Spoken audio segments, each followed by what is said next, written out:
What's up, people? Hello, and welcome back to the channel. Welcome back to the Cup Chasers podcast. Thanks for being here. Thanks for listening. It's been a wonderful weekend in the Premier League. Of course, lots of wins for all of the teams at the top. An emphatic win, I'll say. We'll just leave it at that for now at the London Stadium. Man City kind of stay in second gear, get the 2 goals from the returning Thor, ending his goal drought, if you can call it a goal drought. And of course, Chelsea, Captain Connor at the death. Or no, Chile was the captain today, but captain in spirit, I guess, co-captain or whatever. Gotta love him. Love him or hate him, I suppose. You gotta love him today, Patrick. Wrong for your center back to go crowd surfing when you go up 2-1. That was epic. That was so epic. Where was Jamie Carragher with the celebration police? DeSassie's in the crowd. It's beautiful. Absolutely. I love that. Absolutely love that. But yeah, let's go ahead and get the likes up for old Axel DeSassie in the crowd. Subscribe if you're new, of course. Thanks for being here. Thanks for listening. And if you're enjoying all the content, get the little notification bell on. But yeah, first up, I'm going to go ahead and be selfish with that one because we ripped West Ham to shreds. Mm-hmm. Absolutely took their souls, decimated, destroyed, obliterated, annihilated. Take your pick. What's your favorite adjective? What is your favorite superlative? Because Arsenal checked all of the boxes this weekend. The Declan Rice derby, some might call it. And whew, my man stepped up. Just wow. Unbelievable. This guy, dude, is so good. He's too good, man. I'm like, I want to give West Ham more money. Like, I feel like we cheated them a little bit. Dude is 2 assists and an absolute banger. To put in the 6th one, I believe he had the very last one. Yeah. Doesn't celebrate, even though they boo him the entire game. I did hear that some of the fans were not actually booing him. It was only like a certain amount. But he got a standing ovation though when he went off. Oh, of course. I mean, you couldn't hate. You couldn't. They gotta respect him. They gotta respect him, of course. I will say that goal was kind of a microcosm of that game. Like, there was no West Ham player anywhere near y'all, and you had 2 guys whiff, and then he just has a free shot on goal. Yes, as incredible as the goal was, Odegaard and Trossard completely are like complete miscommunication. And they looked silly. And for a second, I was like I was like, oh God. And then Rice out of nowhere just rips it, curler to the opposite corner. I was ecstatic. But yeah, one of my favorite memes that's going around on making the rounds on social media is they've got Odegaard taking a picture of all the West Ham fans leaving the ground in the 49th minute, in the 4th minute of first half stoppage time, because from the 30th minute, from the first goal to the end of halftime, blitzkrieg, absolute last season settings, ripping them to shreds, looking like we're going to score every time we go forward.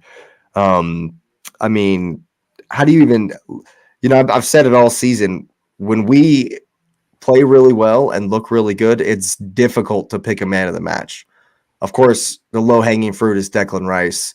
That's the headline story. He's back at the London Stadium, back at the team that made him, where he lifted a European trophy, scored a goal, getting 2 assists.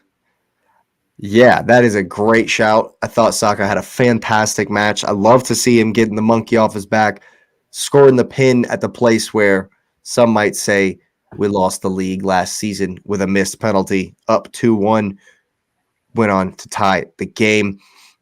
But he's come in, he won the penalty on the breakaway, and then, of course, he's sank it, emphatic, to put us up 2-0, I believe, at the time. Big Willie Magalhaes is what I'm calling our center back duo these days because whew, Fox in the box status.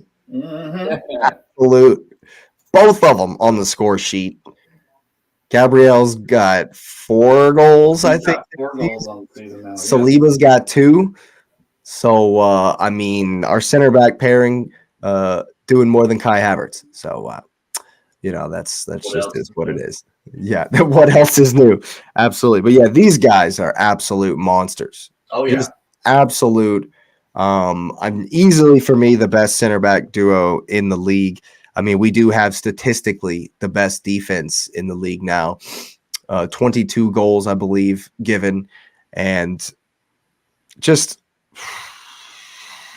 the idea that maybe we were saving ourselves for the second half of the season seems to have more and more weight as we go forward, because the last 4 games we've completely opened up.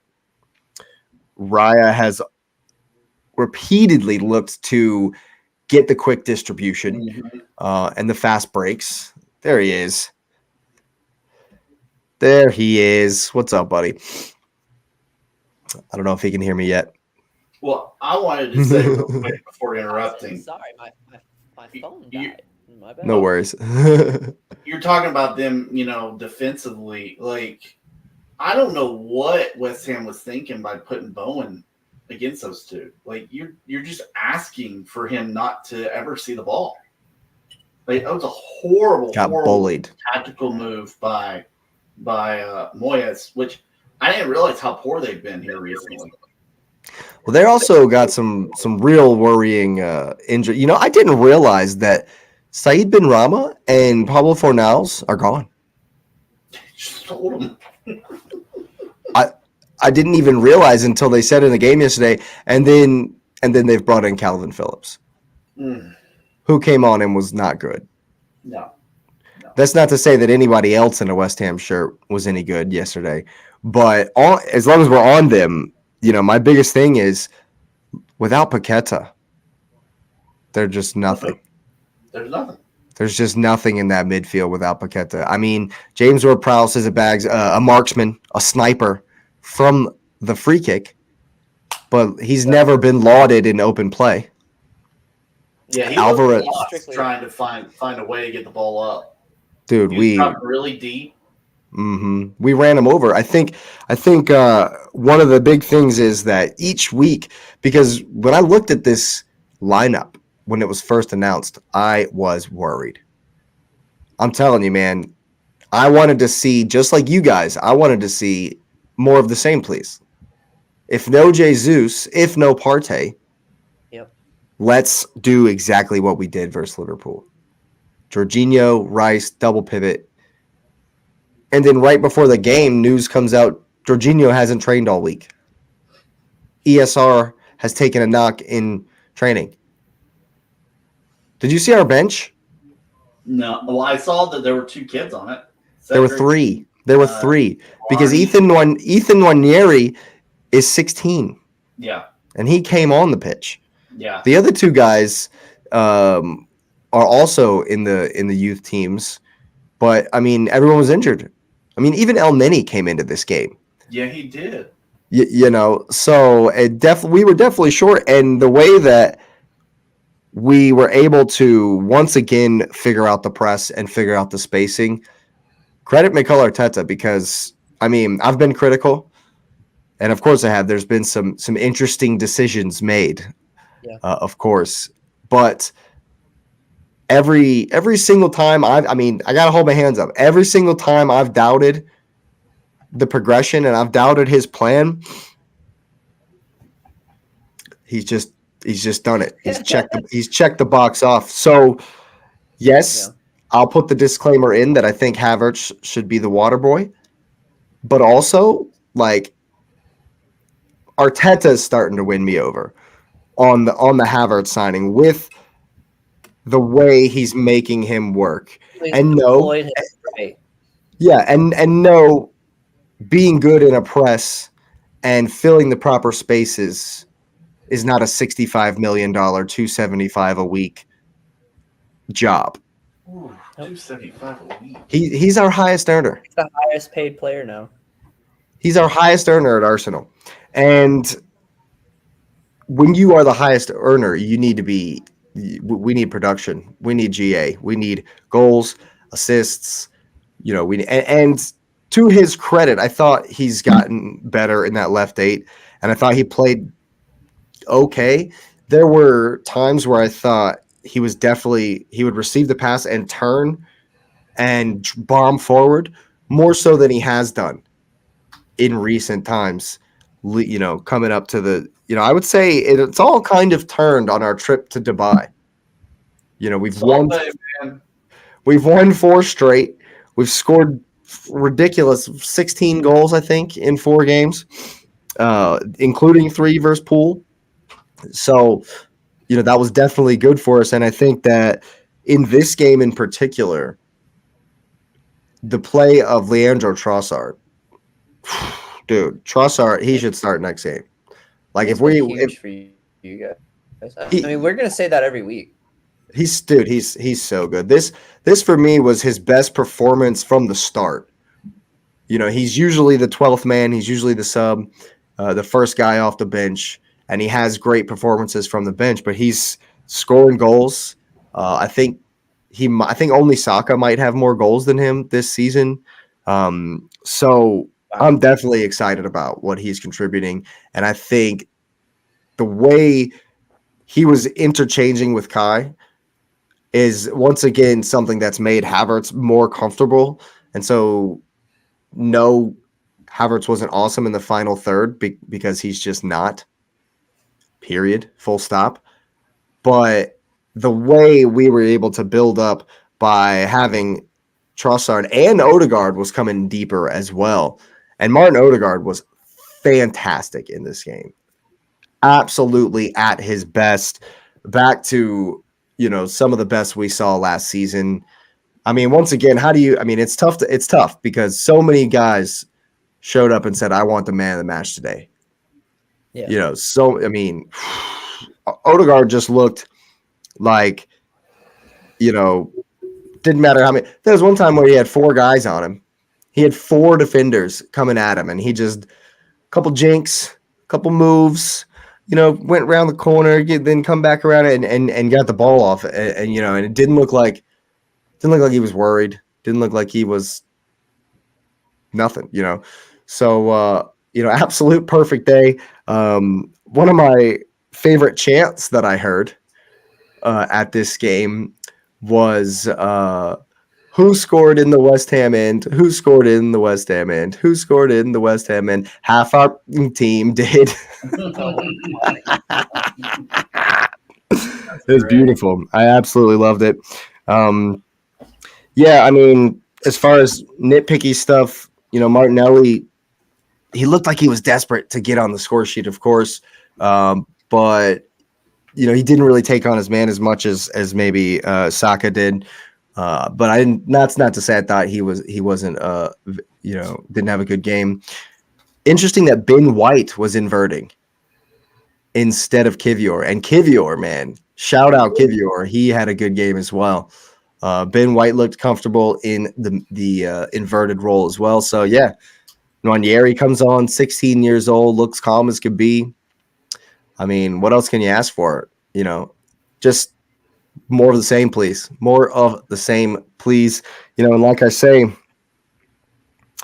I just gotta say, in Arteta we trust, because every time I've doubted, he's come through with another. He's come through with the goods. I was Arteta out long ago when Xhaka was throwing armbands, and he turned that one around. I remember the days of 8th place, of 5th place, and now 18 months in a row we're there. 18 months running, we're right behind the best team this league may have ever seen. People forget when we're talking about Arsenal or bottlers, and we forget that City is possibly the best English Premier League team ever. And we were right there with them. for most of the season. From 3-4 years ago. Yeah, y'all made it a run. Yeah. From 3-4 years ago, being the supreme banter club of the league. Just the absolute joke of the league. And now here we are at the top, 18 months running. I'm credit Arteta, man. You just got to hold your hands up and say, dude is killing it. Yeah, I'm on board. He's got the team bought in. You can tell. Oh, yeah. That's 90% of the battle, man. Absolutely. I mean, yes, West Ham were poor, but we demolished them. We obliterated them. Amateur. Perfect day. Absolutely perfect day. What do you guys think? I think perfect day sums it up. Like, it seemed like nothing went wrong. Which, I mean, you have those days and they're awesome. Sometimes you don't score 6 goals, though, when you do it. So yeah, sometimes you miss 20 of the. I mean, if we would have kept our starters in, you probably scored 10. We might have hit double digits. This was the biggest away win Arsenal's had ever in the Premier League. Really? I saw that, yeah. Ever. Wow. We beat Everton 6-1 on the opening day a few seasons ago. But yeah, I think this is, and it might be the biggest win we've ever had, like tied for the biggest win we've ever had. I felt like West Ham quit a little bit. Well, when their fans walked out before halftime. Well, yeah, no, I mean, I get that. What I'm saying, though, is like, once it got to 3, it was like, yeah, we're not coming back. And it was almost like, well, let's just kind of just get through this. And then Trossard's 4th goal was a dagger right to the heart. They scored the 4th one almost immediately. Good old Trossard. Yeah, it was a nice goal. It's funny that Brighton actually benched him last year this time, or prior to this time. I mean, but if you look at Brighton's team last year, contextually, they were flying, man. And I mean, if the manager didn't feel it, you didn't feel it. I mean, obviously, it's always unfair. Like and I know Chelsea fans probably feel this the most.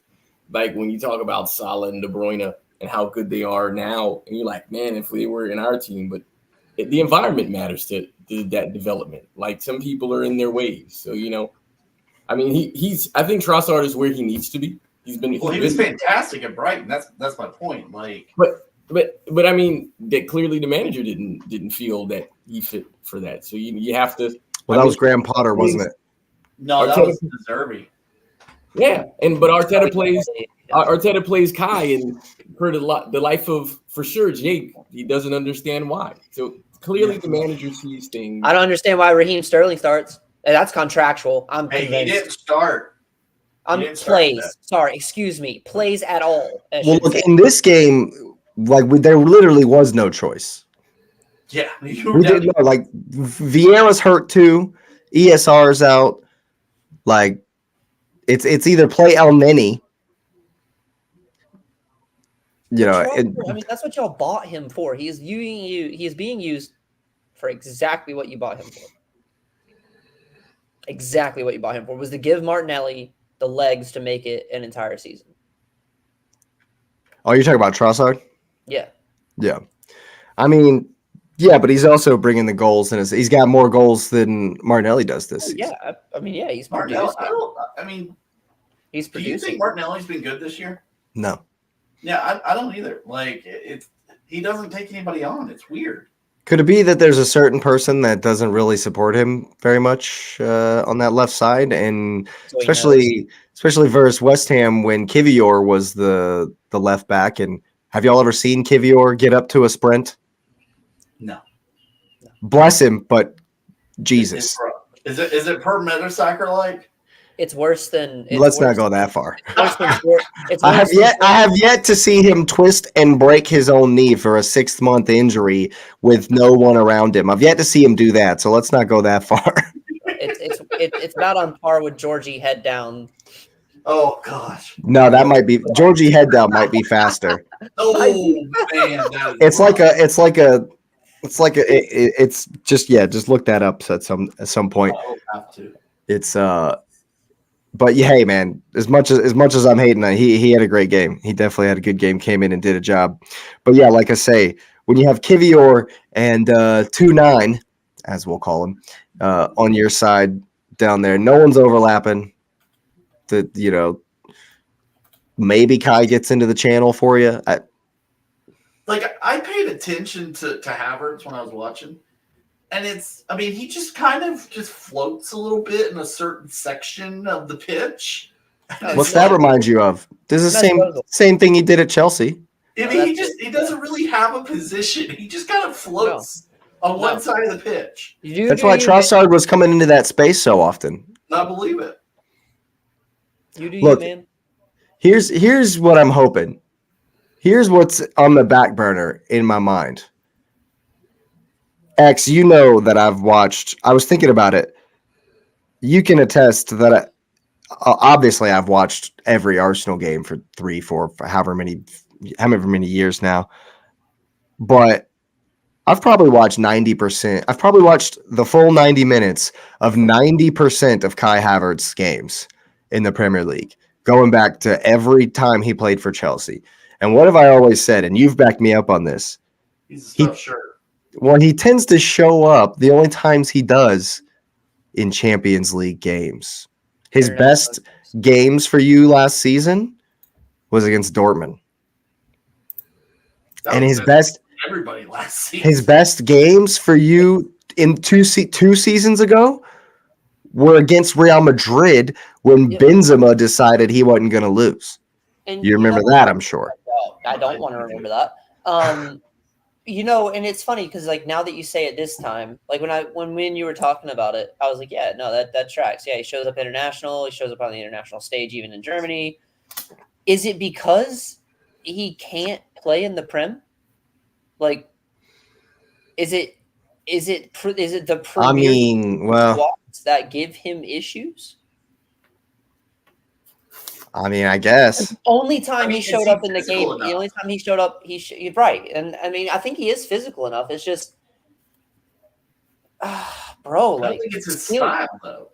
Right. That's what I'm saying. It's not his style. The league doesn't fit his we got Porto in 13 days. Yeah, you'll be fine. So I'm hoping that he can show up in that game at least. At least. Do something. Gets an own goal, at least. No, none of that. None of that. You watch your mouth. At least. Why are you going to be like that, man? Don't you want a London team to win the Champions League? Don't you want it to come back to London? Absolutely not. Wrong side of London. You thought you was gonna get somebody on your side just then. No, I didn't. No, I didn't. These colors don't run. I would rather melt that big-eared trophy down than see it march. These colors don't run. Oh yeah. You don't want me to win the Champions League. No, I don't. You don't want me to. Oh, I'm gonna be insufferable. Oh, I know, but don't talk because we insufferable. Oh, get out of here. Get out of here. Insufferable. Oh, I know. It's gonna be. We gotta win it twice. Yeah, okay. Liverpool won the league, man. It's just, bro. Don't let me win a double. I know I'm dreaming. I'm dreaming. It's pipe dream central. That's some serious dreaming, bro. Don't let me win the league and the Champions League at the same time. Oh, man. Lewis, you boys gotta show up. Don't let me do that. Don't let me do it. This man be talking oh man! Hey, when you beat Liverpool 3-1 and then smoke West Ham 6-0, you kind of up there. Get rolling, popping bubbles, baby. Yes. There were no bubbles at the London Stadium, though. No. Yeah, well, they didn't score, did they? No bubbles. No bubbles to even pop. That's how bad the party is. Yes, absolutely. Well, we definitely popped the biggest bubble of all, 6-0. Love it. And we march on, of course. In the title race, Haaland is back. Ended the drought that everyone was worried about. Poor Thor. He hasn't scored in 4 games. Still gonna win a golden boot. It's all good. But in all seriousness, before the first goal, I thought City were average. Well, They just didn't. They didn't. Everton didn't show up. Everton didn't bother to try to win the game at all. I'll give you that. But City looked like it was second gear. What do you think, Lewis? I mean, no, go ahead. Go ahead, X. I mean, No, I'm it's your short. team, man. No, it's your team. But I'm short today because they're thinking about Tuesday. You know what I'm saying? Like it's Champions League. And I was gonna say, the other thing I was gonna say was it's Everton. They knew they could beat them in second gear. Their B squad should show up and beat Everton. Or should Everton pissed me off though. I'm not gonna lie. It's hard to say that Pep doesn't, care about a game, but you looked at the lineup and you're like, he's just wanting to get out of this one with a win in some way. Yeah, that's all it was. It was Haaland. That's what it really felt like. Easy. Nunez, Akanji, yeah, this was like a half. This was the B team for sure. Yeah, get the lead. Take it easy. It's Everton. They're poor. They inverted and trash. On the field. Trash. Yeah, Akanji was inverting. They can't spit. Yeah. And Stones was in the game. Like Stones with Jones. Yeah, exactly. With what? But that told you everything you needed to know right there. I couldn't believe it. I was shocked at that. I thought really, in that first half, was it 0-0 at halftime? It was. They didn't score until the second. They didn't take the game seriously until De Bruyne and Walker came on because they came on at the same time. Yeah. Back to their real positions. Real fast. They played how they're supposed to, and then they mashed them. I thought Doku was the only kind of spark. Go ahead, X. No, we only need 15 minutes to score on you. That's what they said. That's it. That's all they did. Yeah. I mean, it's Everton. That's what I'm saying. Dude, they didn't even and it pisses me off. It really, really makes me mad. Everybody's like, oh man, City are gonna go on this run, this unbeaten run. City are the greatest team of all time, and City are this and City. Stop being scared. Why are we so scared of City? It's ridiculous to see team after team going to the empty head and just putting 19 guys in the box and just chilling like, okay, we're not going to win. So let's try it. Let's just see if City will decide not to score today. That is the approach from every team that goes to the Etihad. It's embarrassing and disgusting, and I'm really tired of it. Well, I got two responses to that. I get what you're saying, but I look at it like this. One, it took them time to get there because this is not an overnight thing where people just all of a sudden was like, hey, we don't want to do this. It got there because we started to develop that home form in the last 3 years. So this is not a new thing. This is when people went to Old Trafford, but City, they don't cheat. Not that United ever cheats, but you don't get home cooking at the Etihad. So I mean, you have to think about it in another way, right? So it's teams are sitting there, and then I mean, we talk about this all the time about how teams play the low block. It's very difficult to score against, and so it's a challenge because it's sort of that you're damned if you do, you're damned if you don't. Play open. We love open. Play open, and then you'll get massacred, or you can defend the whole game and hope to counter and still get massacred. That's my point. When you're Everton, when you're Burnley, when you're Sheffield, and you know that one slip up in your 100 minutes of parking the bus ruins your park the bus strategy. Well, one slip up and it's done. At that point, they might be gunning for at least we can stop the bleeding at goal difference. Yeah. Why? What Premier League team should be going to any other Premier League team with that attitude? Well, it's embarrassing. I was going to say, this was my response. I remember a while ago, and it's a person that you love, Jake. Tim Howard said something on one of the commentary shows where he said, hey, man, which I understand the mentality is you win at home and you get a draw on the road. I mean, you want to win them all, but I get the logic behind that, right? So I think a lot of teams try to go in, and I think, like you said, they try to frustrate them and say, hey, hopefully if we get one out of this game, then that's a victory. And so you have to just look at it in those ways where the only teams that tend to play up to City are your Liverpools. Chelsea played up for them. Arsenal played up.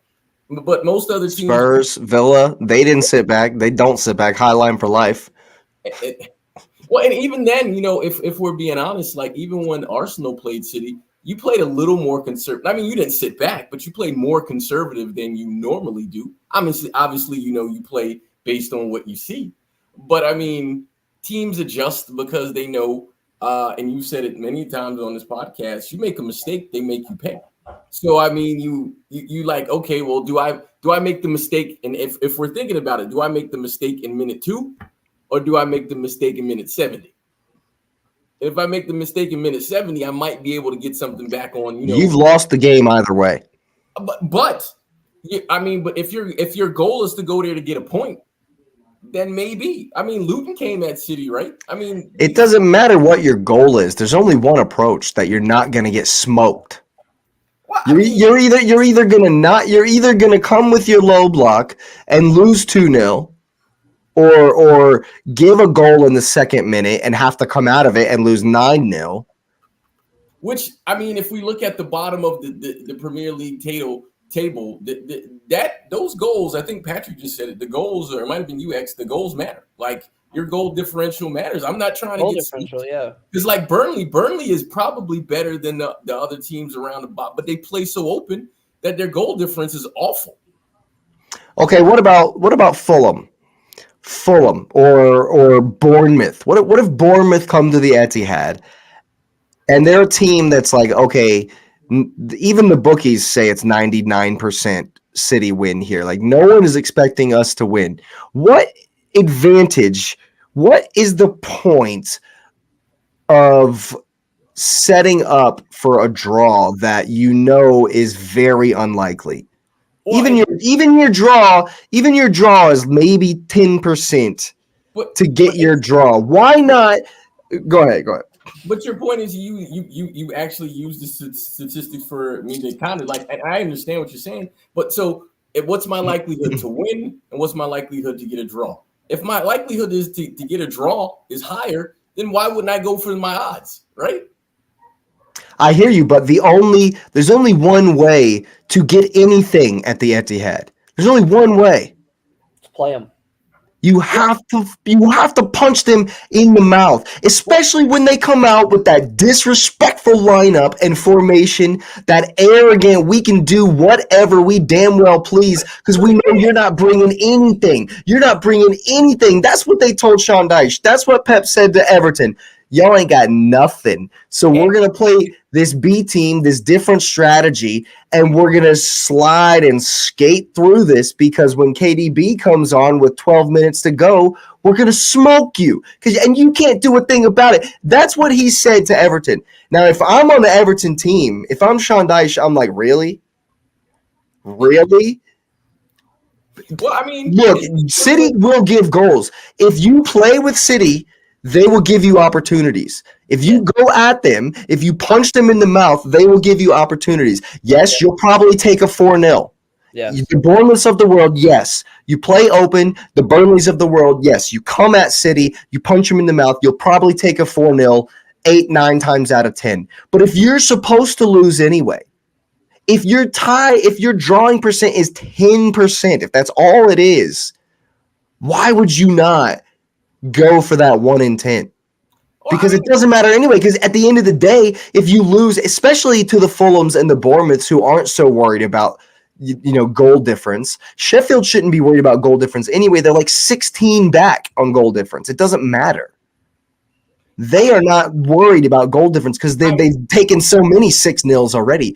So if I'm Sheffield, I'm coming to absolutely try to ball with City because that's the only way. It's the only way. And it's embarrassing for everyone to come with Brendan Rodgers' Leicester settings. It's just embarrassing. Bro, I don't know. Have you? But look at this. Like, I know you've been on both sides of this coin too. Like, as a player, I have, and as a player, as a fan. Listen, I've been on these teams. Like, I've been in this mindset where we've played where we know if we play these boys open, They are going to roll us up and smoke us. It will be 10-15. I'd rather take a 2-0 than go back home and get bullied in the locker room because we 2-0. 2-0 is worth 3 points. 15-0 is worth 3 I know, points. But That's if you live in the man. I moment. can walk away from a 2-0 man. and not be that upset. If I walk away playing 15-0, I don't care how I played. I don't care if I played with my head up. I don't care if I played with my chin up. I don't care if I played with a sense of pride.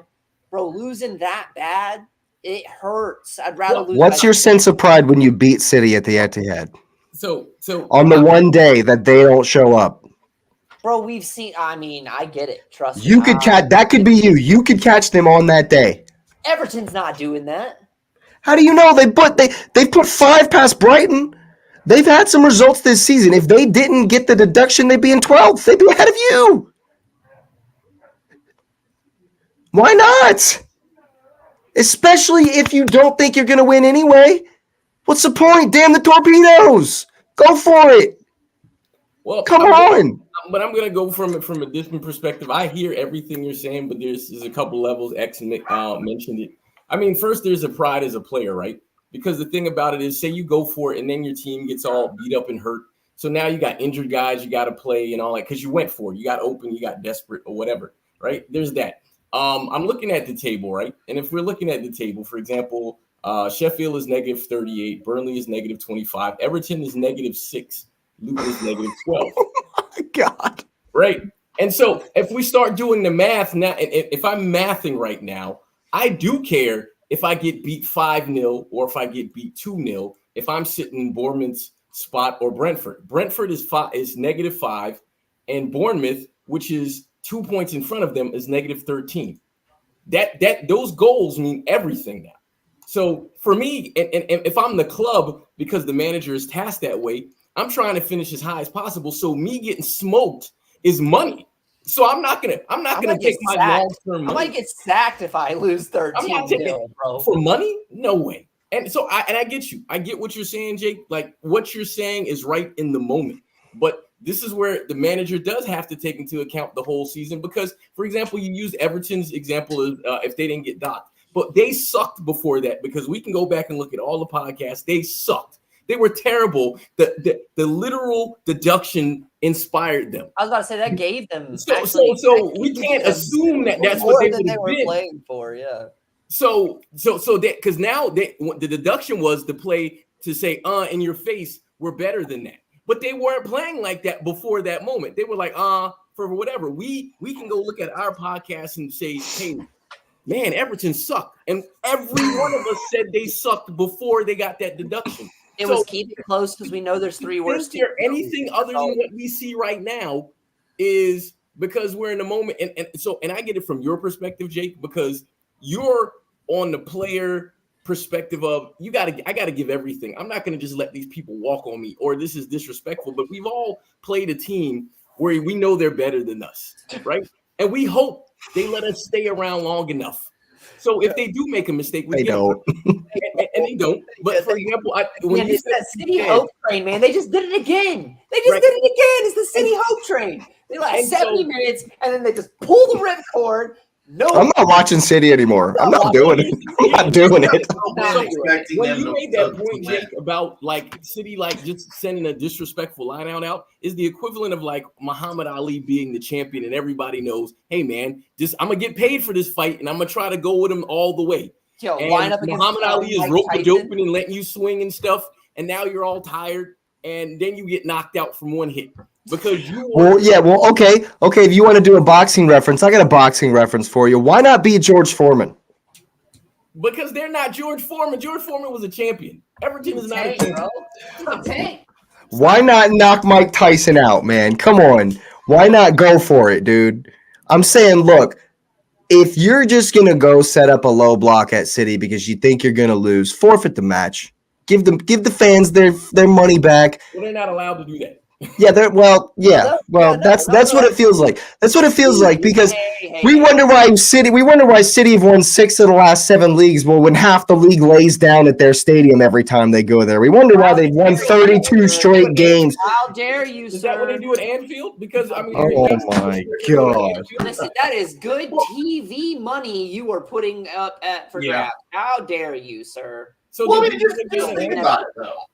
I'm just sick of trying to beat this team when half the league is laying down in front of them. Do we have the same discussion when people go to Anfield? No, we don't. So what? Well, I get where you come from, but because Liverpool are open. But I'm not talking about vulnerable. You know, you're talking about the opponent. So your focus is on why the opponents lay down. When you go to Anfield, do people assume we were on this very podcast assuming going to Anfield is an L? That's what the assumption is. When you have a 68 game home record or whatever, why is that different? Because they don't. Because people are petrified of City. People are petrified of City. They're not as afraid of Liverpool because Liverpool can be got at. Liverpool give goals. Lots of goals. They were giving goals all last season. They give you goals this season. Van Dijk had another crazy moment in the Burnley game where he's a moment of madness and Fofana should have scored. Like, they can be got at. City, like, most people don't think City can be got at. But I mean,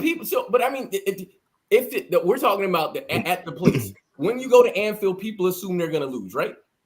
Yes. So what's the difference then? No difference. People low block FC at Anfield as well. I miss those days. But the thing is, Liverpool aren't death robots that win every single game, every single season. When teams come to the Emirates, don't teams do that to you too? Yeah, and it's annoying. It pisses me off. But I'm just saying, so it happens all the time to Chelsea. I mean, it's insane. It happened today. Play us open. Happened today. Well, that's because they know y'all can't break down a low block. They're not afraid of you. They just know you can't break it down. Has to borrow Frank Lampard's cleats from back in the day to actually hit 2. Yeah, we'll get into that. No. I'm just saying, like, if I get you, man. I get you. I just want to offer the counterpoint. Teams want to get that 1 point at your place. If they can peel a point, exactly, bro. If they can peel a point away from you at home, that's worth 3 to them. It's worth. So Xavier, tell me right now if Chelsea go in low block FC next Saturday, because you're up next. Yeah, y'all get to spread the cheeks for City next. Yeah, we won't low block FC. We won't low block FC because our manager's a clown and he's going to play this open 4 in the middle and just absolutely. And what happened last time? Bro, what happened last time? What's going to happen when City plays us if we play this? What happened last time? Oh my God!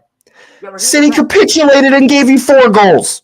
Oh, well, that's because we got lucky and Sterling got a tap in and the whole thing fell apart. And that was at the bridge, bro. That's bridge magic. It's not going to happen. Bridge is different. It's not going to happen. It's bridge magic. It's not going to happen. Dude, punch them in the mouth. I'm telling you. We're going to get punched in the mouth. Yes, you are. Yes, you are. It's going to get so bloody that it's going to be We're going to get the first one's going to be That's the way.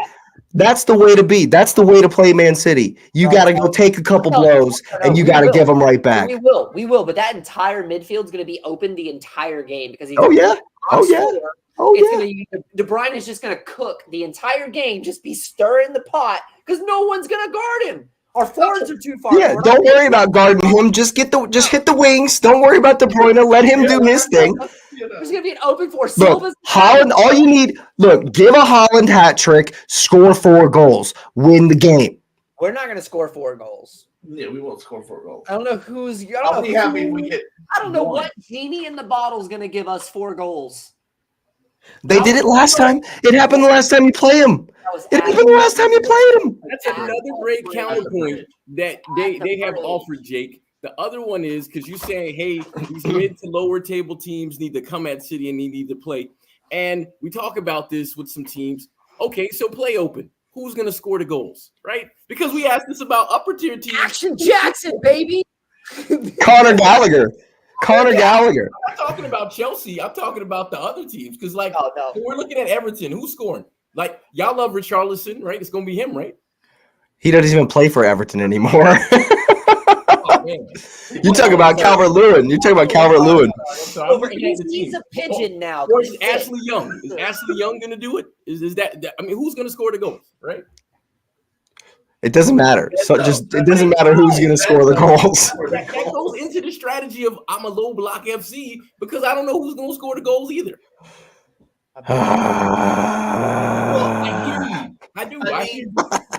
I get where you're coming from, Jake. It feels like it's a exercise in just failure because you're sitting there and you're like, man, I really wish so and so would pick them off this week, and then you watch and you see teams not come at them. But that's how it usually happens with anybody who's like the team in the league at that point. I mean, there were times when Liverpool was on their run where teams would just sit back and just hope that they could nick a goal off of them on a counter. It's such a loser's mentality. Man, when Liverpool isn't even great, people don't win in Anfield. And think last year they weren't great, and people was like, man, can we still get one from an Anfield, right? I mean, it's the ambiance, the aura of the place. I mean, the Emirates is a place like that. It's a place like that. It's the same thing. Yeah, I understand. I get it. I totally understand that. It's frustrating. It just is, It's the idea of you're defeated before you start the game. It 100% is. It 100% is, Like, what's the point? What's the point? You're going to lose anyway. And especially if you go there and 3 minutes in you're down a goal. Yep. What then? I want now back at Chelsea, baby. What then? What do you do then? Your whole entire strategy that you worked on your whole week is blown out the window. They play open. Day, every team who they get scored on quick, they start to play open.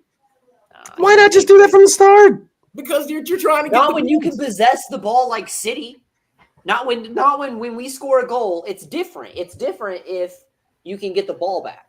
You can't against City. Yes, you can. You score a goal not when they don't want you to.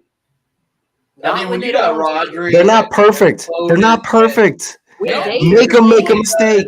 They play a full 11, and a team like Everton lines up. Make them make a mistake. They're not perfect. But they are going to end this game with 90% possession if they wanted to.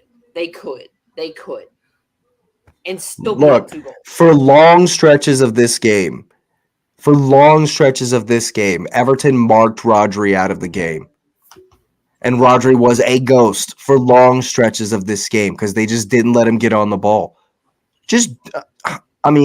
I get it. If that's your strategy. But you really think you're going to be able to do that to 4 different guys for 100 minutes? Because the one time they let Rodri pass to De Bruyne and give De Bruyne half a yard of space, it's over. It's over.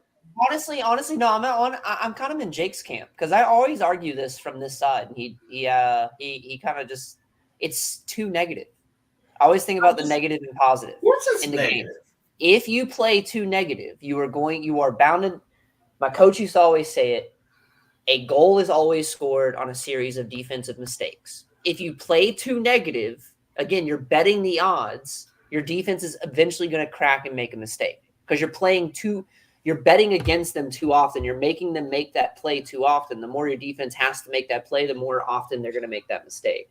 So yeah, it's way too negative. So you're going to leak a goal. You're going to leak a goal. It doesn't matter who you're playing in the Prem. If you play that negative, you're going to leak a goal. While I hear what you all are saying, at the same time, if we go to you play like that against Middlesbrough, bro, we did it and we leaked a goal. If you use the same mentality going into any of the pillars of football in this moment, then you're gonna get annihilated all the time. So you go to Real Madrid, hey man, we gonna go at them and then get punched in the mouth, and they will gladly punch you all in your face. But honestly, I'd rather play a little positive. I would honestly, as a player, I'd rather play. I hear you, Jake. But it's not a. I hear what player. You're saying. I'd rather play positive. But I hate when my team plays negative. I think the label is negative because you're comparing your style to theirs, and I think that's unfair. Well, no, I mean that's negative not in your terms of team. I mean negative in terms of actual field position and play. If you don't play out from your back, if your entire strategy is to not get into their third, which is you cannot win if you do not score. That is a positive possession. That is a positive field movement. If you do not make those, you're going to get smacked. I don't care if you're playing Luton, Swansea, Leicester, when they were not. When there's a lot of those teams play on the counter, right? So they expect you to do that, and they're waiting for the mistake from there. So I mean, is playing for the counter negative? Well, I think yes.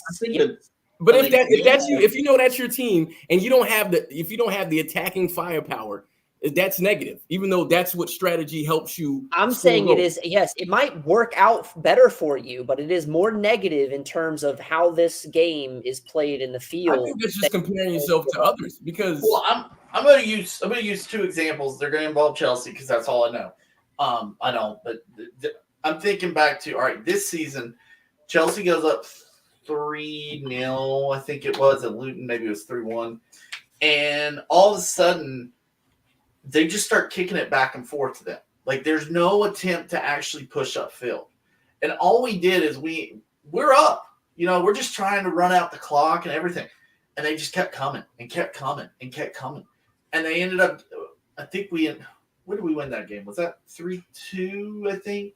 3-2. And Thiago had to save us twice in defense. And we were up and we went negative. And that drove me crazy.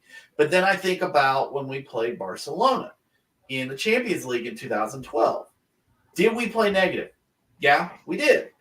Our whole plan, though, was to play it up to Drogba, see if he could knock it down, get possession, and try to play through him. If we couldn't, we sat back and we just absorbed. And we gave goals at Barcelona, but because of the way of us finding a goal on a counter, the Ramirez goal. I mean, Bro, one of the most used the same game against Bayern Munich when you won your first Champions League. Yeah, it's negative. That's how Mal set up the difference is one, Jose Mourinho. Two, that wasn't Jose Mourinho. No, that was Jose's. Don't. It was Jose's team. It was Jose's team. But the point is, who was your striker? But that's what I'm saying. It was flipping Drogba. You had absolute ballers going forward on the counter. Yes, it was negative, but it also worked because of how good the players were up front. When you don't have those players up front and you need more of a team to score goals, Calvert-Lewin was on an island the whole game. He needs support in his play to score goals. And when you just leave him on an island running around by himself, he's not going to be able to do anything anyway. So the whole game plan from Everton was just nonsensical. It's the same thing that happened in your game. I mean, let's be honest. With West Ham, bro. They didn't come out with the. It's exactly. They weren't positive or negative. They just blank sheeted the whole game. The first goal, they were very negative. The first goal broke their spirit completely, and they gave up immediately. I mean, if you really go into a game and you think that Jared Bowen is going to win against Saliba and Gabriel, then you're not serious about potentially trying to win that game. No, you're focused on trying to get a draw at home. No, most expensive stadium in the entire. Yeah. Well, speaking of Lewis, we'll look ahead. Will Copenhagen be putting that Danish low block at home? They'll come out and play because it's Europe. I think they will. I mean, why wouldn't they, right? They got a ton of it. I mean, exactly. Exactly. But you're talking. I think it's completely different. Here's why it's different.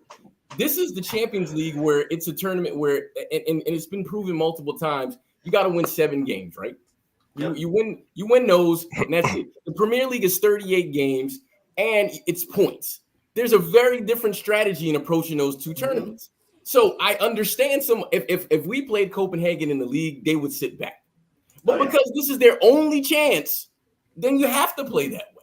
Right? But wouldn't you agree? But wouldn't you agree that when you don't think you're going to win anyway, it's kind of the same thing? It's kind of the same thing when you're not going to win it. You're not going to win at the Etihad anyway. So you don't have a chance anyway. So why not go for it?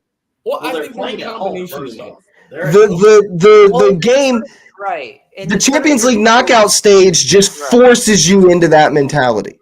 But Well, that's, there's no long term. Sorry, there's no long term repercussions for losing a game by 10. Right. In this tournament, unless you really think you have a shot at 2 legs. But my only point is the team that's in front of you, Manchester City. The only way to beat them is to play them at their game. Yeah, that is how good they are that you cannot win. You cannot win with this low block counterattack negativity. You're just not gonna do it. What team has challenged Pep over year in and year out? Who's been the closest? Rock and roll, counter pressing, in your face, score as much as we possibly can, Liverpool. That is who's been with them. Not these rest of these low block teams are not getting anywhere close to Pep Guardiola. Who's on a Liverpool team? Hang on. Who's on their team? Once, bro. You got one. You've got one. And it was before Pep. It was before Pep. It's not once. It was before Pep. Ushel Ball was not played rock and roll against Pep against Man City when he lined us up. At all. Even a broken clock is right twice a day. No, we were right more than twice because we had City locked down every time we played them because we had no goal. It was 1-0 difference every time. We didn't let them score goals because we marked every man in that midfield with another man that could mark them in the midfield. We controlled where their heartbeat is. Did you stay with them in the league? Did you stay with City in the league? That was not the itinerary for our season. We never. No, you didn't. You can't leave the context out because in the Chelsea team, N'Golo Kante was there and Rudiger was there. We have to count who the people are. Right, we had the physicality and the mentality. Everton have no one. Right. Why would they play that way? I'm saying we were because they're gonna lose anyway. You're going to lose anyway, and they know it. Everyone in Liverpool knew it. Sean Dyche knew it. Everyone on the field knew it. So why sit back and just take your loss? Why sit back and just take your L? Why even go to Manchester? Why even go? Let the kids play. Put in your C team. Bring the reserve squad. Bring the kids. You're gonna lose anyway. Why even play? Because you lock up and you find a goal on a no, they can't. No, they can't. Or something like that. You could still stay in your shape and actually really play low block. I mean, this is Sean Dyche to a T. We saw it with Burnley. And that's how he coaches. He just had gunners like Ben Mee to destroy you in the midfield. And was Charlie Adam there, or was he? Or did he go? He went to Liverpool, but did he go to Burnley too? I don't think so. I can only remember him at Blackpool. But I mean, he had guys who were just there to ruin your day. Like that's all they did, and they didn't try to play. They didn't try to play anybody. Their idea of playing under him was, we're going to make you hate life, and maybe we get one on a set piece, or maybe we get one, on a counter, but we're going to just sit back and let you run over and over into a brick wall.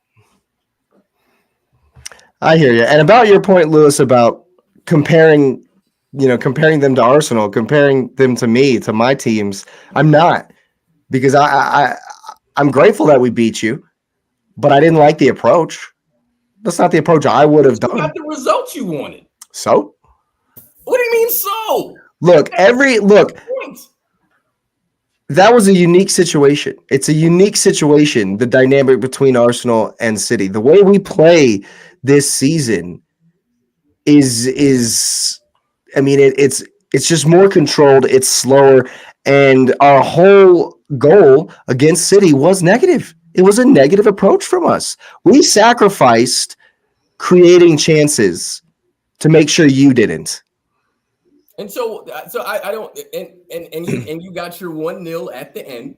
So why shouldn't other teams say, hey, if Arsenal did this thing, maybe we can get it too? Because they don't defend like us. We have the best defense in the league. We have the best defense in the league. But and we've gone toe to toe with you for 18 months. We are on your level. We are right there with you. Everton go to the Etihad without hope. We go to the Etihad with at least a little bit. Okay. So I get what you're saying, but you went into the game to play negative, right? And you won because you're much better defensively. But we're talking about a team not having confidence. So maybe they have confidence that defensively they're good enough to hang with City. They're just not strong enough to hang with them in a score fest. So I mean, again, going back to this being Sean Dice, that's how he sets up his teams. It is, I mean, you saw it last year when y'all lost to them. It was just low block. I mean, and that was at home. We got swept aside. If you're talking about Arsenal versus City at the Etihad, we just got wrecked. I'm talking about when you went to Everton. Yeah, okay. It was low block. And that's the thing. When you're a smaller team, you either sacrifice scoring or defense. And we have seen it over and over again because we make the joke, who can beat a low block this week? That's what it is. It's not that, can Everton go score 3 goals? No. And in addition to that, Jake, and again, Jake, I agree with you. It's prettier football. It's more fun, you know. Course. But the thing is, hey, man, I'm going to use Burnley as the example. Look, we have literally asked the question multiple times, is Vinny going to make it, because of how open they are. Like, I mean, it as a manager, you don't seem as a practical leader if you're going to go into every game where, hey, I'm going to just play my way and we're just going to come at them so you can get fired. Like, I mean, these guys are not there to just they're there to compose a strategy, put something together, and try to get the very best out of them. They went against Liverpool one time and it was decent, and then it got smoked. You have to know the energy of your team, the energy of your stadium, the environment you're going to play in, and then you go from there. I mean, yes, I 1,000% agree with you, because I said this all last season and this season. I love when teams play City. I love when they play them. Because it's City likes that. They love when teams come at them. I mean, yes, they generally punch them in the face, but the way you genuinely frustrate them and people sneak goals on them is when they make them have to do stuff, and they get these counterattacking goals. So I'm saying I don't see a problem if I'm the opposing manager, especially if I'm going in their place where they're pretty stout. Hey, man, I'm gonna go do what I need. Now, when I'm at home, if I show up like that, that's different, because I give like Wolves at home. They said, you know what? We're coming at you. We're at home, and yeah, we're going to give up some goals, but we're going to come at you. But when Wolves comes to Manchester, they're not doing the same thing, because it doesn't make any sense to do that. Not there. But I get you. I completely support your point. I guess, man, I just don't think that the home field advantage is like that much of an advantage. I think that the teams, the managers, and the players all attribute it. They give it more weight than it actually has. Old Trafford. At the end of the day, man, it's 11v11. It is out there. And, Manchester City are not perfect. Go out there and make them be perfect. Go out there. Yes, they're supposed to, if you play open against them, they're supposed to smoke you. Go out there and make them.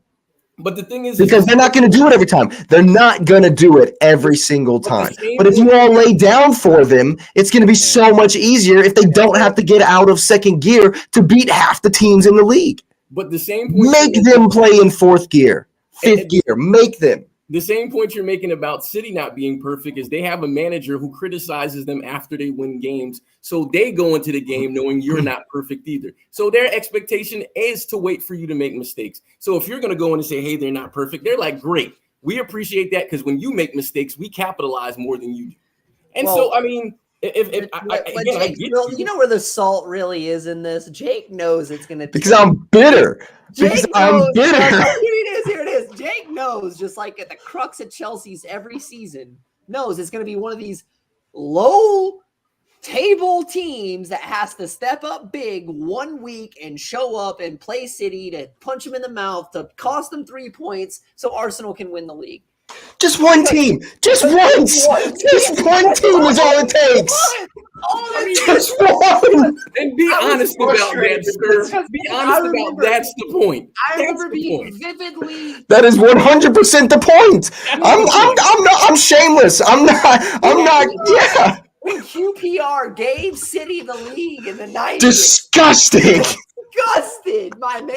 He didn't sleep for a week. Like I didn't So know. gross. Game was a game because I feel like that wasn't a game. You still got to go out and do it. Yeah. Oh no. That's a sore subject. I'm not gonna press that button. Well, I think the funny thing is that Jake broke it down last week. Like, this is how it has to happen for Liverpool. This is how it has to happen for City. This is how it has to happen for Arsenal.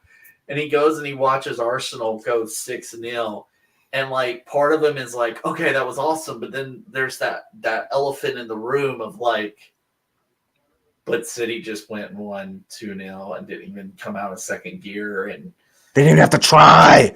didn't even try. And I'm sitting here like all excited about 6-0. But then I know deep down, like, if they keep winning, it doesn't matter. We can win, 15-0. And We could win all of our games, lose to City, and come third. Yeah, exactly. We could win 13 games, lose to Manchester City, and still finish third. That's why I'm bitter. That's why I'm pissed that half the league lays down in front of City at their ground. They lay down for you too, man.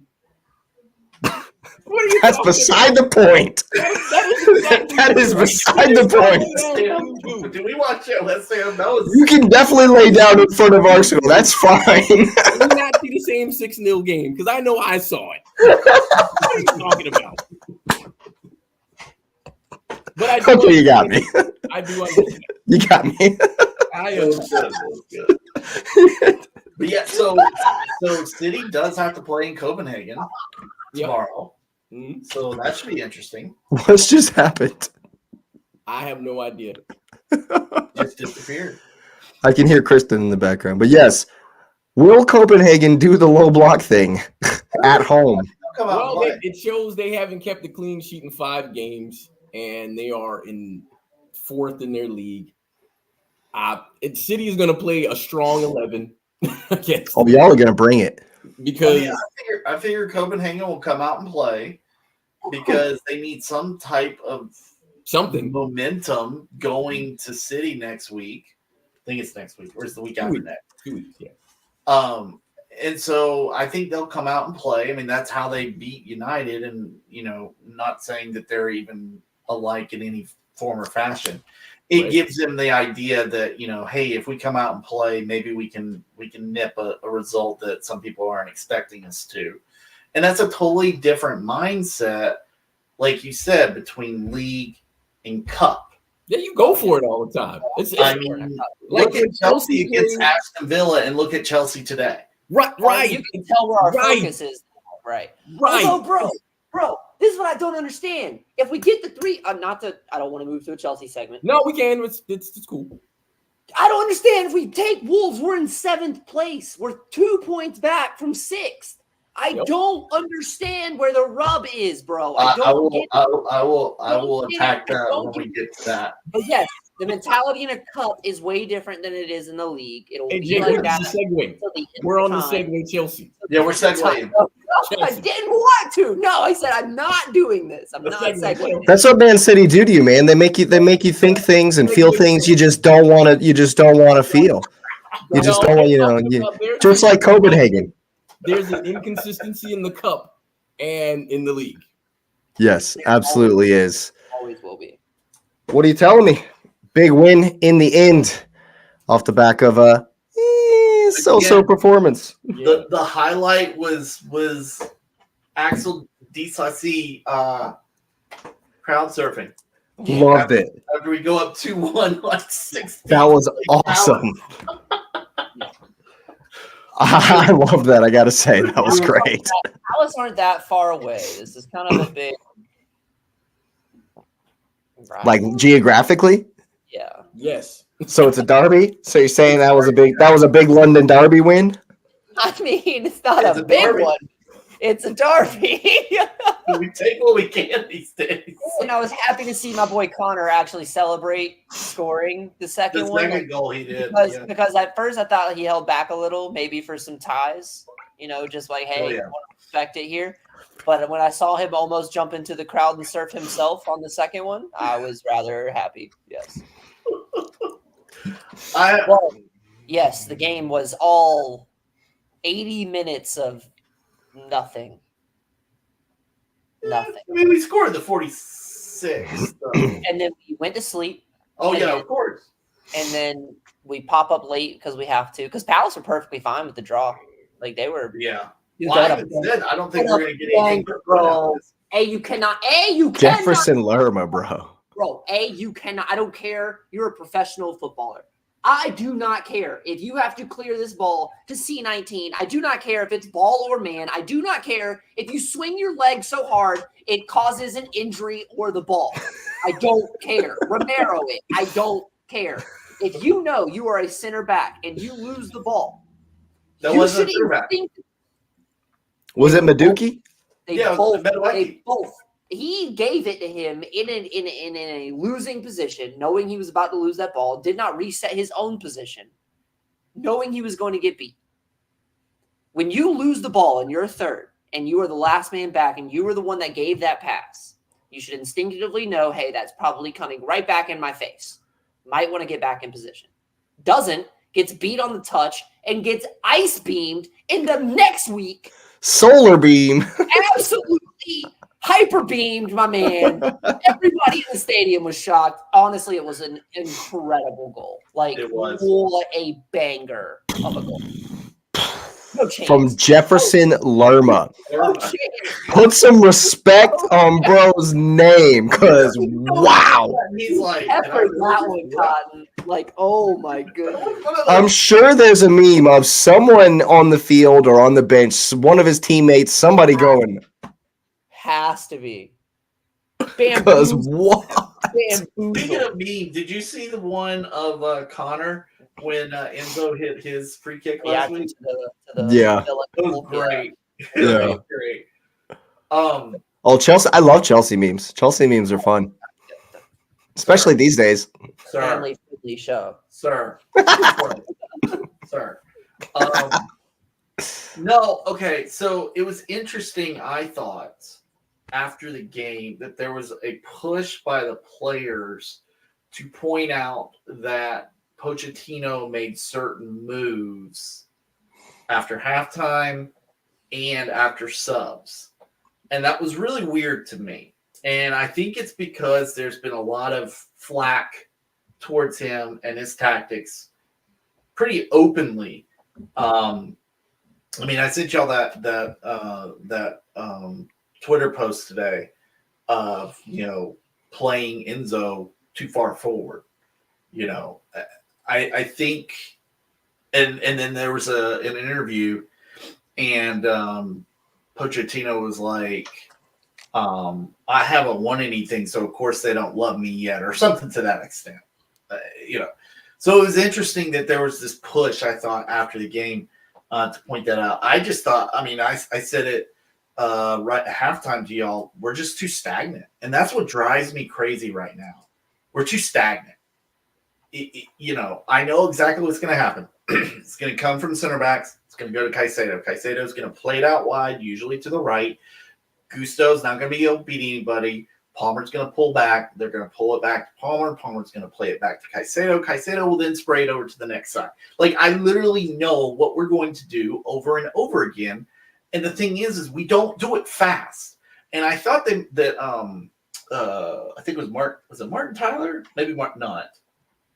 No, that was not Martin Tyler commentating. Are you sure? Sounded like him. Sure. Sounded like him.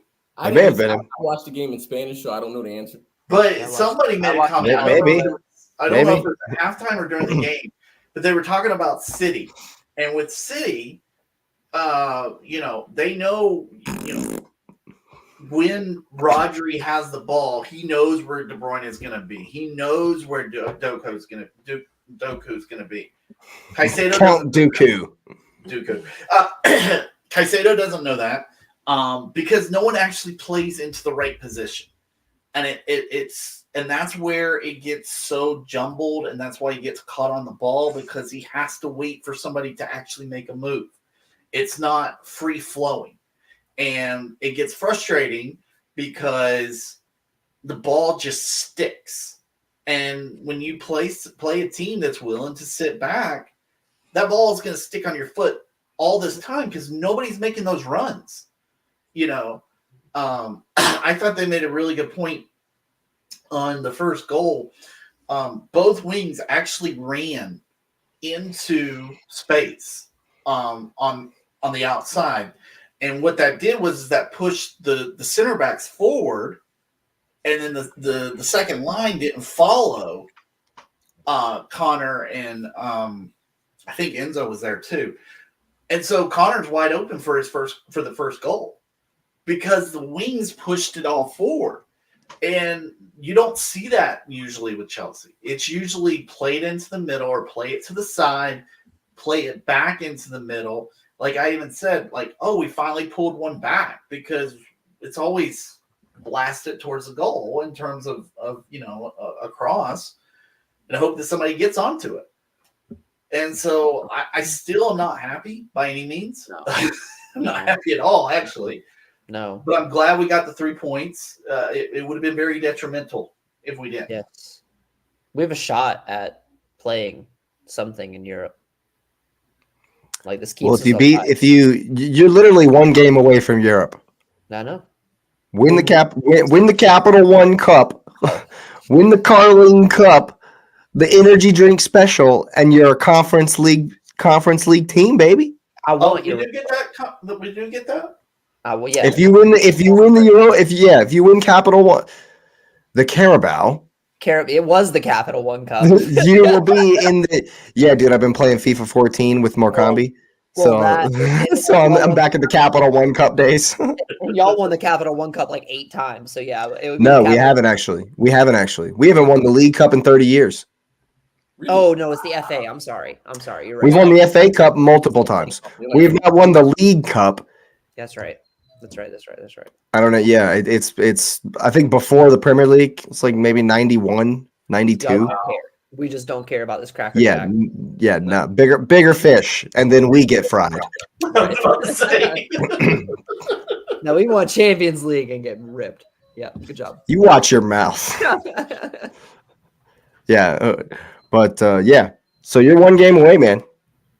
Well, it's classic Chelsea settings. You're not getting it with the league, but winning the cups, man, and you're there next season.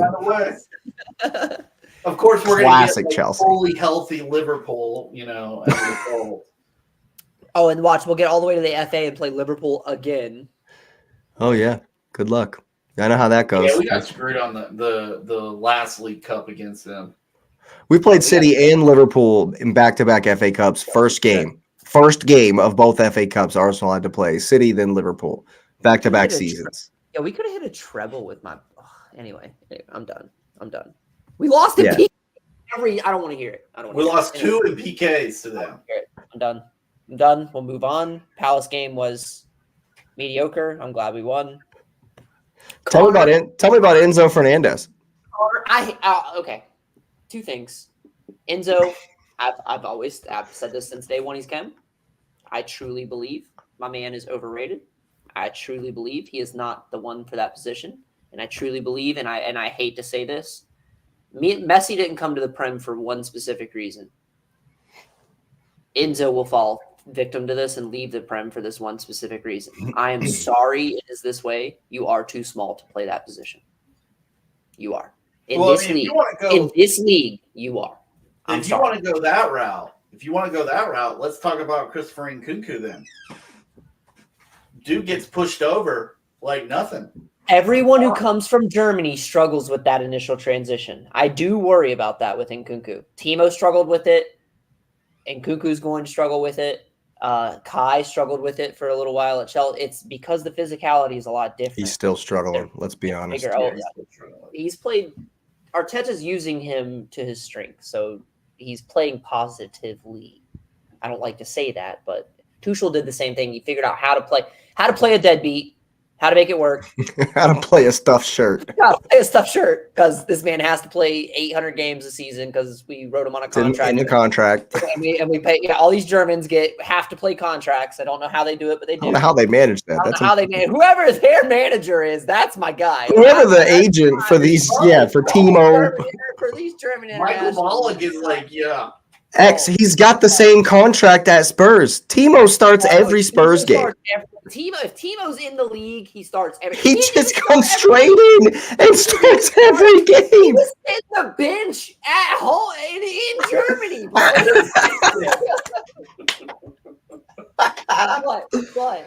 oh god. Yes. So I just feel like Enzo just cannot handle what the prim and how fast this game is. I feel like Enzo Fernandez would truly blossom in La Liga. I really do. Or Serie A, where it's slower. Where it's just a little bit more finesse. But I'll say this. He was just giving the ball away. Like even when he wasn't pressure, even when he didn't have guys bully him, he was awful. He was absolutely disgusting today. And then he turned around and was yelling at his own teammates. Oh yeah.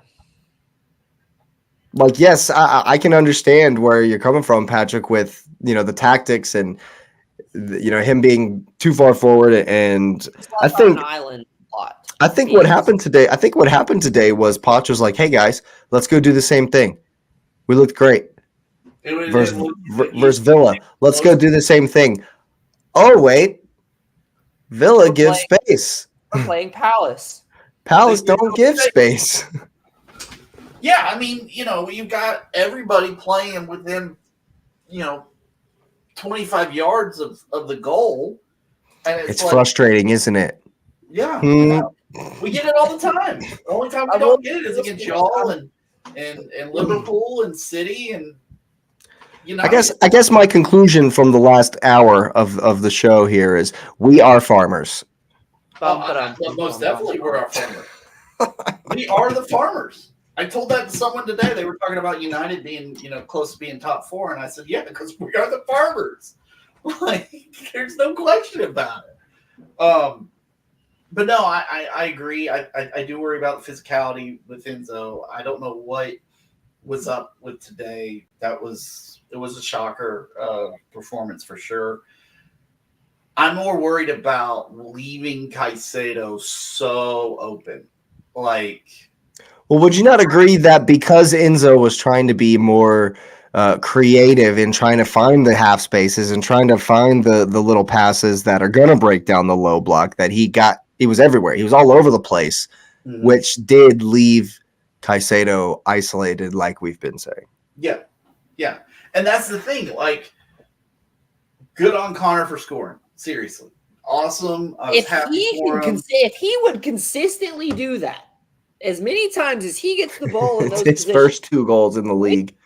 In first place, we'd be contending for a title, bro. We would be contending for a title if I say 8. Let's not get ahead of ourselves.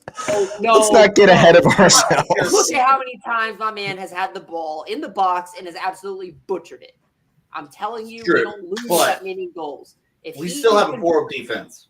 If he could convert that every game, that's what we're missing. We're missing a midfielder who can score. You might not be 12th, but let's not go too far. Hey, we're 10. Look at how many times my man has gotten the ball in the PK spot and not took a shot. That's all I'm saying. My man talking about Raheem Sterling? Both. Whoa. But yes, no, seriously. I've already told you, my man would be wearing a warm-up jersey, water boy status. The rest of I don't care if I'm paying $300,000 a week for a water boy. I'd never play Raheem Sterling in a Chelsea jersey ever again in my entire life. I'm done. I'm done with Raheem Sterling. Yeah, I've never hated a player. I've never hated a player that has played for us more than Raheem Sterling. It's washed. It was terrible. I got plenty of hate for some former Arsenal guys. I know how it goes. But no, I mean, you watched it today. You saw, of course, Jackson, which then was overloaded by Connor on top of him, and then Palmer was kind of floating all over the place. Yeah, he played this weird U. Yeah, like Back into like the he was left, playing back into the central, then outside, he was back into playing the middle. on the Well, right. he was supposed to. He was kind of supposed to be doing like an an old school 10 role because Enzo was supposed to be farther back. But like I say, I feel like because there was no space in front of the ball, they didn't know what to do. Didn't know what to do. Yeah, it felt like that. Yeah.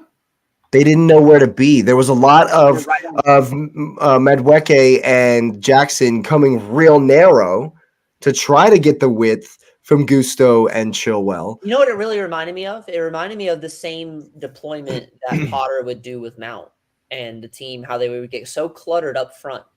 And these guys didn't really know where they were supposed to really fill that gap in space. That's what it truly, it was eerie in a sense. I'm glad we won because we didn't when we played like that. But it was eerie on that Potter deployment of the team when we got so far forward in this system that it was like these guys are bumping in. Like there's no excuse for you two to be 3 yards from each other ever. Yeah, I mean, it's just weird. It's just weird the way the spacing works out. But like you said, because Palace don't give space. Villa gives space behind. You have that. You have that. High line for life.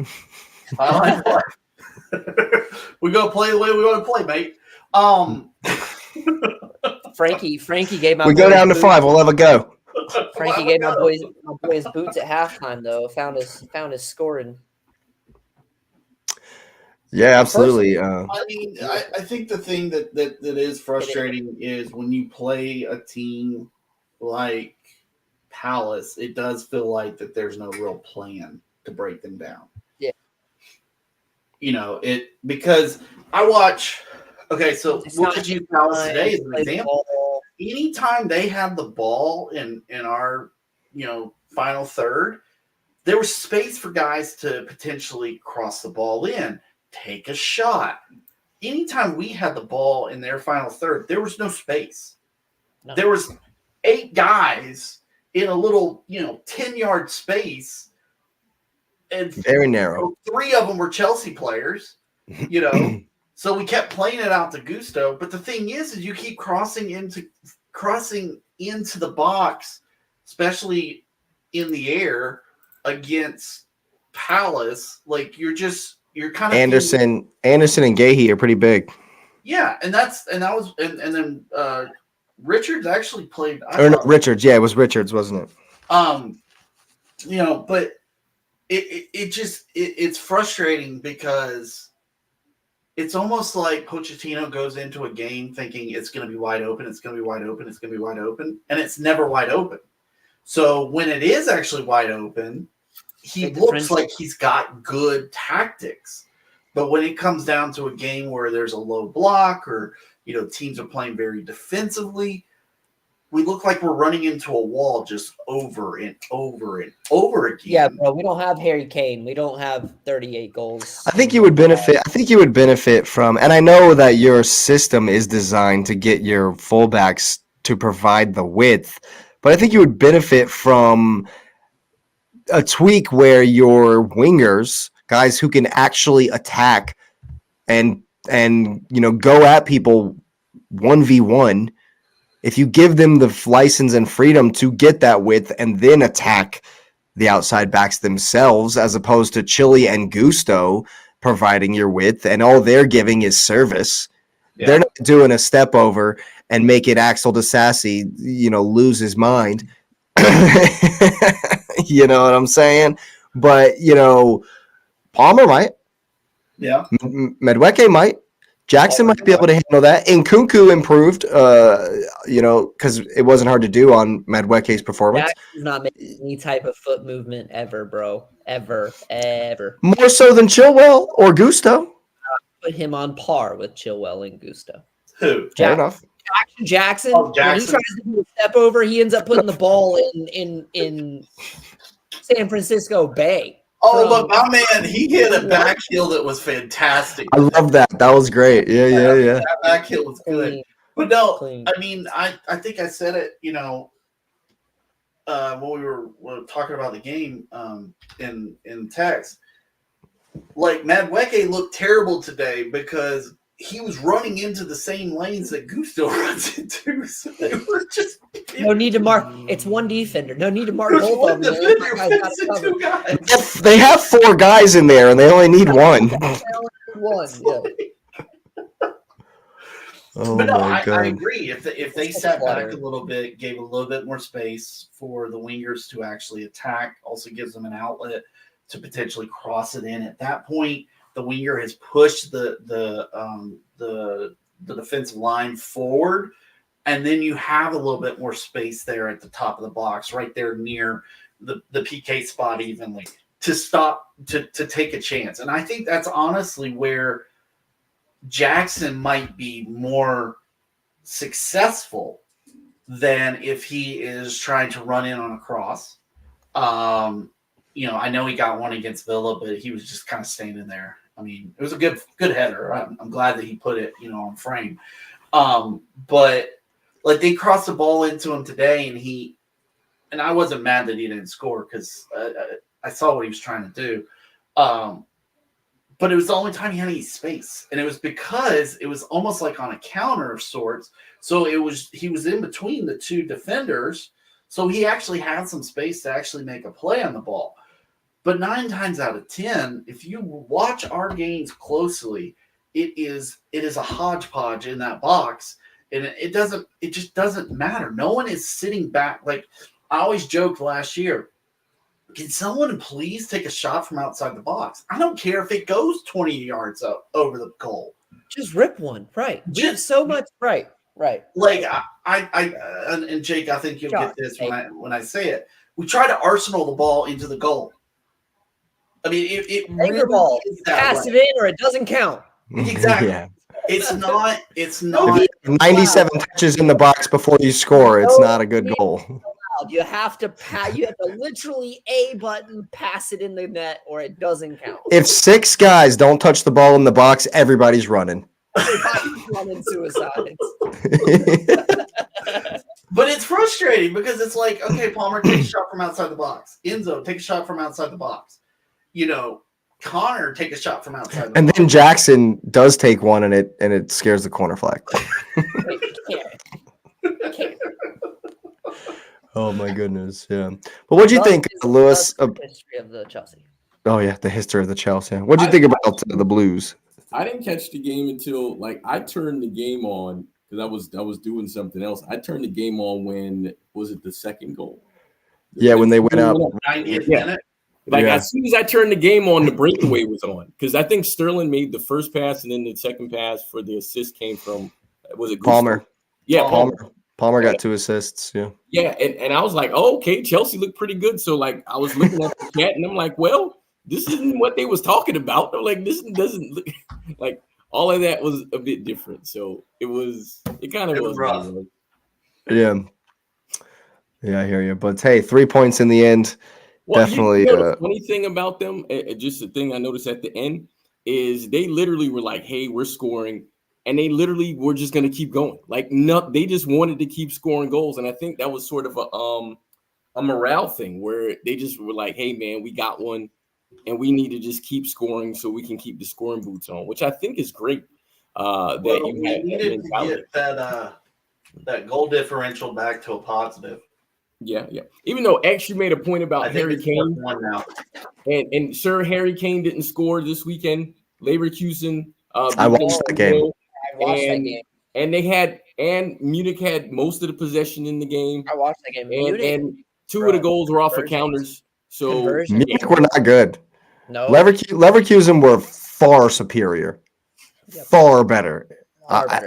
So much so that I may have had a few cocky thoughts about bring this Bayern side on. I'm not scared.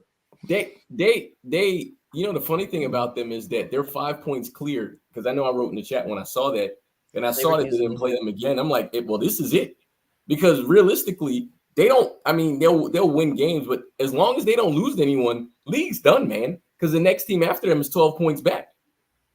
Oh, League's done. it's a 2-horse race, right? They Bayern Leverkusen has were not good. I was very surprised. Bayern were not good at all.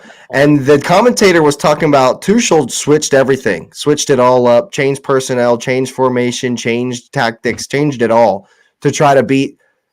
And they weren't even close. They got smoked. They got wrecked for sure. And that's why, dude, they're playing Lazio. And I watched a lot of the Champions League group stage. Lazio are no pushover. And that's tomorrow. Or that's Wednesday. It's the curse. Bayern's in Italy on Wednesday. That's one to look for. That's one to look at because that may not be as easy a game as people who, haven't really been paying attention might just see, Bayern playing some random Italian team. No. It's gonna be a game. I'm telling you, man. Keep your eyes on that one, man. Just like Sociedad Paris is gonna be a game, so too. Ooh, yes, it will. So too will Bayern and Lazio be a good tie. I'm telling you. I will be shocked if Sociedad Paris is not a great tie. Don't be shocked, and I'm telling you right now, don't be shocked if Sociedad and Lazio pull that out. Don't be shocked at all. I'm telling you, man, Paris have been awful in Champions League, and every time I've put Bayern on this season, I've been less than impressed. Just They're saying. ready to run out Tuchel, I'll say that. Just saying, Twitter was not kind to him over the weekend. I will say that. No, absolutely not. I wouldn't expect him to be. I even heard that old Mourinho might be in line for the Bayern job. I saw something that said he's learning German just in case. And then it showed the graphic where Portugal, check, England, check, Spain, check. He'll be the greatest. Check. He'll be the GOAT. He'll be the GOAT. And then it's got Germany with a question mark. Yo, I wouldn't be mad. I wouldn't be mad. Go get the. But the Munich fans probably wouldn't like Jose Ball in Bayern. They would win though.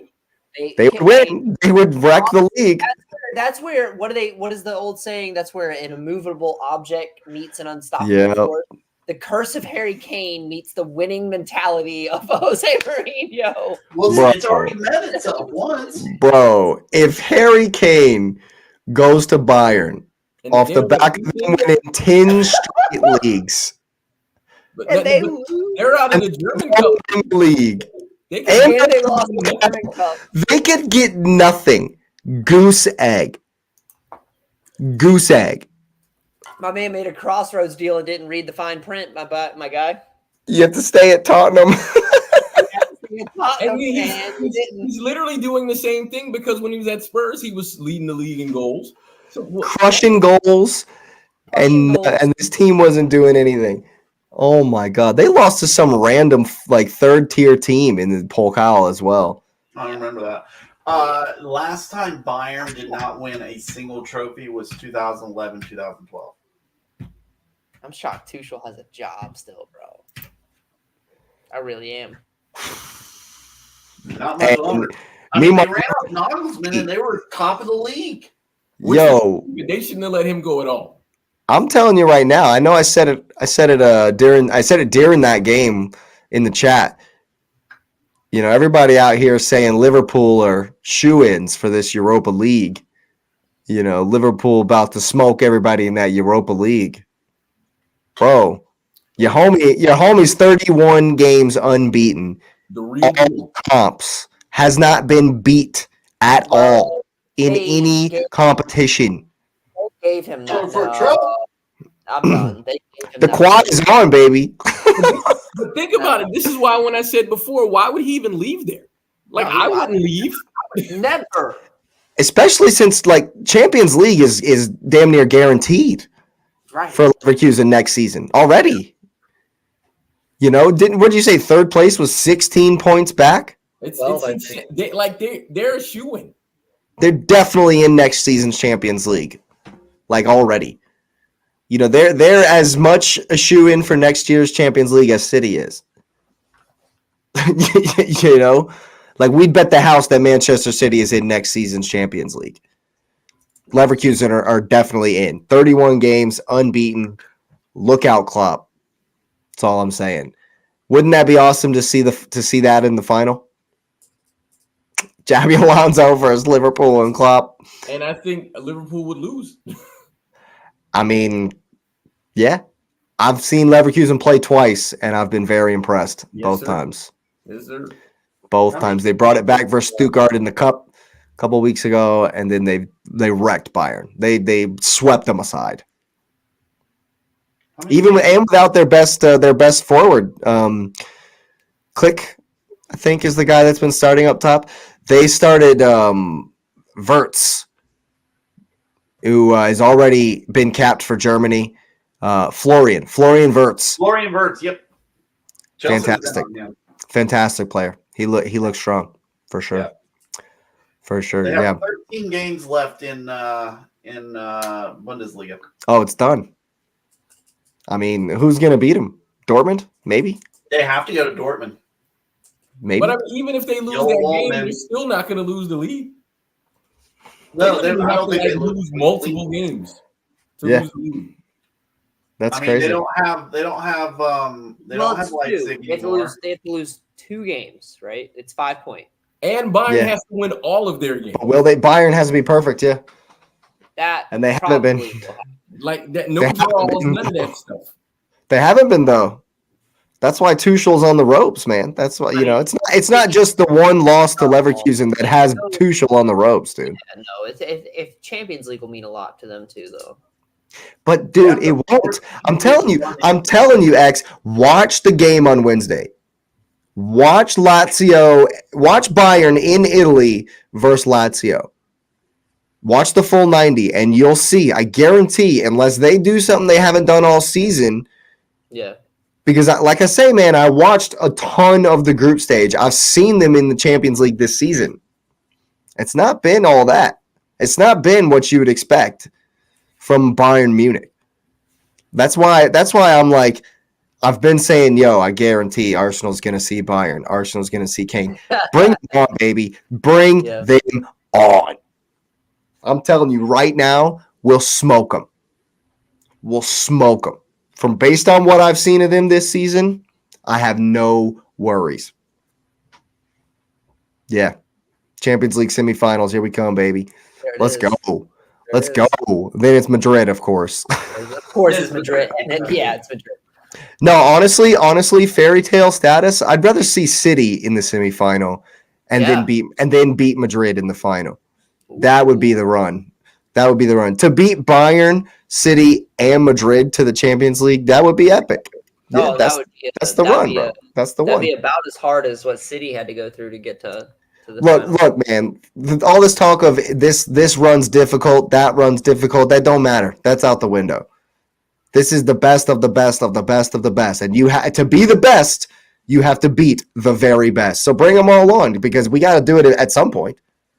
We can't just be out here like it's the league hoping somebody else is going to beat City for us. I would say with the Champions League, the way it is now, we've caught it in a weird position, right? Like there isn't a dynasty in the Champions League at the City could have been already, but they're not because they only solidified it once. Look, don't put that out in the universe, man. If City just there's not a you knew in the late 2000s if you saw Real Madrid in the Champions League it's over. My man won it 5 times. It's over. You're gonna lose that game. See, my thing is I don't like. And Barcelona was in before that. We just thought we were the one that in that era. Before that, it was you saw Barcelona in the Champions League. Madness though. That was just a madness both times. Well, the one got robbed from us blatantly got robbed from us with the match fixing that they're now investigating. Go figure. Anyway. And the other one was N'Golo Kante. And the other one is literally the GOAT, N'Golo Kante. He's one of one. My thing is, I don't know if I'd want to face Carlo in a 2-legged tie. No, I want Carlo. We don't want to go to the Bernabeu. We've been to the Etihad. We know what's at the Etihad. We don't want to go to the Bernabeu. No, you don't. You don't want to It's face actually Carlo full. too late. But like I said, if we got to, then hell yeah, let's go enjoy a Champions League night at the home of the Champions League, at the greatest state. That's where you want to be. Right. That's that's as high as it gets. That's where you want to be. Where's the final? Gonna host Where's the final this NFL season? game in 2025? Is it not in? Is that at Wembley? I think the finals at Wembley this season. Wembley. Is it really? Yeah. It's coming home, baby. In London. In London, bro. In London. Yeah. Yeah, It's not- dreamland. No. Don't let me win the Champions League, baby. No, don't let me win the Champions League. Don't let me win this Champions League.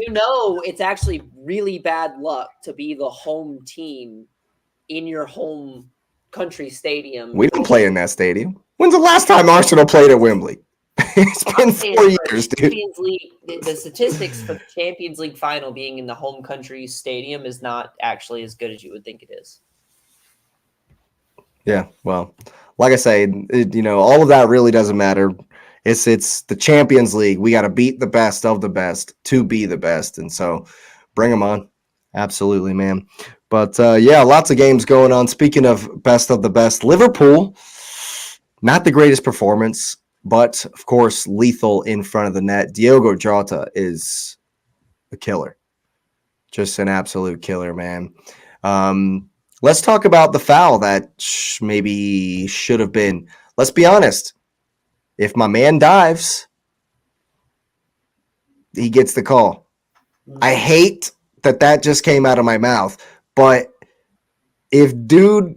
because I watched it back, Patrick, you were 100% right. McAllister kicks the crap out of him, hurts himself, but kicks the absolute crap out of the guy who doesn't even flinch. Now, if that's Neymar, and he's just been and he rolls into the locker room, you're definitely getting the call. Yeah. And that's my frustration with it at the time. I'm like, that is a clear foul. The referee is looking right at it. He sees the contact, and he does nothing. What are you gonna do? Call foul against a Burnley there? And then when they start to go look at it, you're like, okay, they're going to look at the foul. No, they don't even look at it. They looked at the offsides after it. Never there. And that's what frustrates me about VAR. Like, you see a foul in the build-up, okay? So we check to see if he's offsides. Well, if there's a foul in the build-up, the ball should not have been in their possession. So check the foul in the build-up, then check the offside. They only looked for an offsides. It was never there. It was like they did a VAR check to say they did a VAR check. Yeah, definitely ridiculous. But Diaz gets the header in, and Nunez, good old Darwin Noodles, will miss chances that I would score, but bang, but get a header where he's had to contort his neck like some horror film and. And get the header. Hell of a finish. Yeah.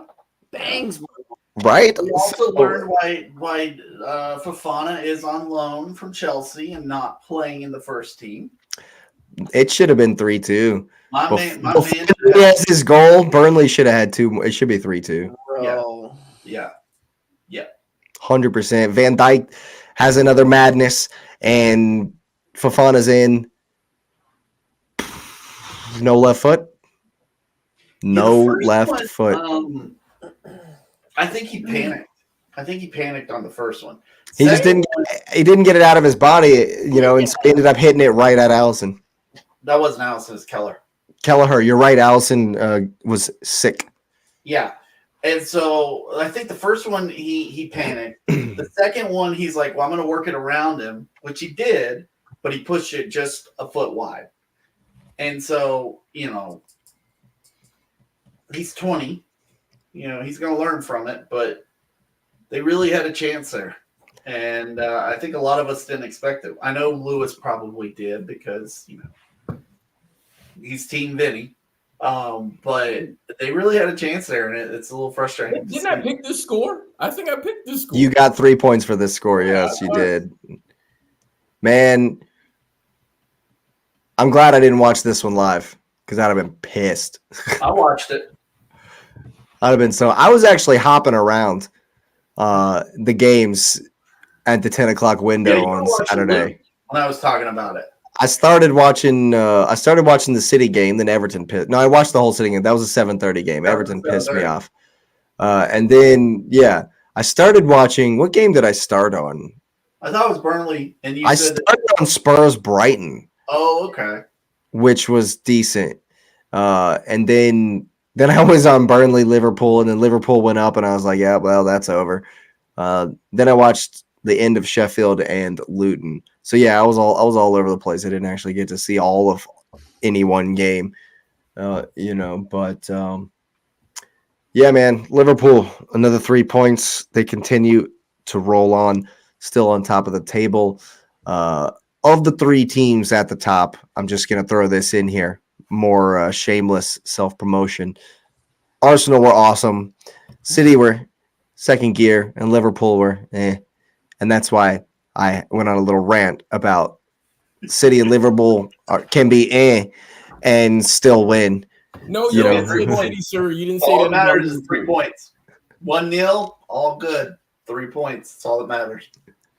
Yeah. Hopefully, somebody's got to do it. I hate that. I'm always cheering against other teams, and I can't adopt Lewis's attitude of I don't care. Forward for the shade of blue that you will wear this weekend. Yeah. Okay. I didn't understand what you were saying at first, and I was like, "What are you saying?" But yes, I will be wearing a deep shade. I'm not going to be wearing it. Let's check that. I could probably find you a shirt. No. These colors don't run. I'm not. I won't be wearing it, but I'll be cheering for the deeper blues come Sunday, of course. But I got a flag here that you can take. Yeah, no. I got a couple jerseys my man's gonna wake up in one day. It's okay. I got you. Won't get those back. It's okay. They say Mason Mount. They say Mason Mount on the back. So it's all good, bro. Actually, one has Kai Havertz on it, but it's a blue jersey, so you'll be perfect. No, give me that one. Give me that one. I will burn that in a ritual sacrifice. I will summon a crossroads demon with that shirt. That shirt, yeah. That's why you're not getting it. So. Oh my goodness gracious! Yeah. Well, speaking of crossroads demons, Sheffield must have signed a deal. Come out with a 3-goal performance against Luton Town at the Kenny. 2-0 up in 20 minutes, out of nowhere. Chris Wilder talking about they're back in it. Those types of stadiums. That's why they weren't intimidated. Got the coach talking about a couple of players coming back, and they're back. They're back in it. So one win. Everton are tied with Sheffield now, if I'm not mistaken. I thought they were tied with Burnley. Burnley, excuse me. Yeah. Let me look. I got the table here. Yeah, Sheffield's tied with Burnley, but Sheffield and Burnley on 13 points. It's not great. No, Sheffield's goal difference is -38. Yeah. They've given up 60 goals. That is crazy. That's why it's crazy that they got this result. And then in the end, it didn't look like Luton were coming back into it. That's why I put that game on, because I thought that when Luton scored, they were going to come back into it. Sheffield looked comfortable in the end. Yeah. Hey, massive 3 points for the Blades. Oh, yeah. Oh, Chris Wilder said after the game that he was going to go have 6 pints for the 6 points. Nice one, absolutely. But I started out on the Spurs Brighton game, which actually went exactly like I thought it would. No, I didn't get the score right. I said it'd be 3-3, but I did mention that I thought there were going to be lots of mistakes at the back. It was going to be a lot of back and forth, and it was. But again, I think Brighton had to better the game. We're definitely putting it on Spurs, who just, Sonny. It's about Sonny. Sonny came in the game and changed it. Yes, he did. Yes, he did. It's kind of a tale of two halves, really, and that first half just makes me want to, another unpopular opinion of mine. James Madison, just the most overrated player that I've ever seen. Just lauded and loved for passing it to Sonny, I guess. He stinks up the joint for most of the game, has a good spell, couple of good passes, gets an assist, and all of a sudden, he's Paul Scholes. It's like, guys, let's just calm down. Just Jesus. And this first half was just another exhibition of how he's not all that. Yeah. Like, X, are you telling me you want James Madison next to Bellingham and Rice in the summer? Oh, 100 no. Yeah. Oh no, it's going to be Henderson and Phillips. It's right? baby. It's going to be. It's. You already know who I want next to Bellingham and Rice. Of course. Banging in some goals right now, man. Hey, Southgate's crazy enough to do it. He's crazy enough to do it works for me because in there. you need a guy to run, save Rice because he actually knows what he's doing, save Bellingham because he has the touch to actually finish a ball. Let Connor run. That's all I'm there saying. you go. Let him run. There you go. But who knows what's going through Southgate's head, except maybe that Palace job. Or no, that's Potter, isn't it? I think he picks the team based on the lottery every game. He's like, who's starting? And he just rolls the thing. And he's like, whatever the machine spits out, that's who plays. But pick Harry Maguire no matter what. Every time. Yeah, right. Every right. time. Somebody's gonna tell him to pick Kobe Mainu here in a minute if homie doesn't stop performing. But we'll get to that next. I did want to mention Spurs, just like Liverpool, just like City, just like Chelsea, were not great. But in the end, the very last kick of the ball, I mean, it was a great counterattack. Richie La got a good pass into Sonny, who and Brandon Johnson just cool as you like, taps it in, hardly even celebrates. It's like, bro, you just won the game in the 96th minute. Was he like a former player? I don't think so. Of Brighton? Because he didn't celebrate at all. I was surprised. I was like, you've just won the game in crazy fashion. Very muted celebrations, but whatever. I'm not here to be the celebration police on anyone. It's Jamie Carragher. In fact, I absolutely loved Axel Disassi. Right. It is crowd surfing. I absolutely loved it. But Spurs get the win in the end. Brighton, man. Was there an Adam Lallana sighting in the Brighton game? For some reason, I thought I saw him. Yeah, he's been playing quite often. Due to the injury crisis. Just due to how injury ridden they are. In my mind, like why is it still a thing? Yeah, I don't know. Who knows? But let's see. What else do we want to touch on? Man, I've watched so many different scores. I forget what all happened. Fulham have beaten Bournemouth. Yeah, we'll do Newcastle at Forest. An absolute back and forth barnstormer. Mm-hmm. Forest awful on free kicks. Pretty much the story. And Bruno Guimaraes. Whew, I hate him like a lot, but that third goal. Whew. Man's got some skills. Got a goal again, didn't he? Cher got a goal, didn't he? Fabian Schär got the second goal. Yeah. Off a free kick, bouncing around in the box, kind of pell-mell kind of stuff. And then Callum Hudson-Odoi got a goal again too. Yeah, it's a lot of former players doing things for Forest. Odoi gets the second goal. Banger, by the way. Absolute banger. And took a shot outside of the box. I'm just saying. Mm-hmm. And Anthony Elanga Anthony Elanga right down the pipe. Yep. And a 5-hole, nutmeg as well. So yeah, but in the end, the Toon were able to pull it out 3-2. Bruno Guimaraes with some good goals, some really good goals in this game, all around. And proper Premier League entertainment. Let's see, Manchester United, the greatest team to ever play. When they needed to. 4 on the bounce. Ten Hag got it right. I mean, I don't know if I would go that far. They're gonna win the league now. Yeah.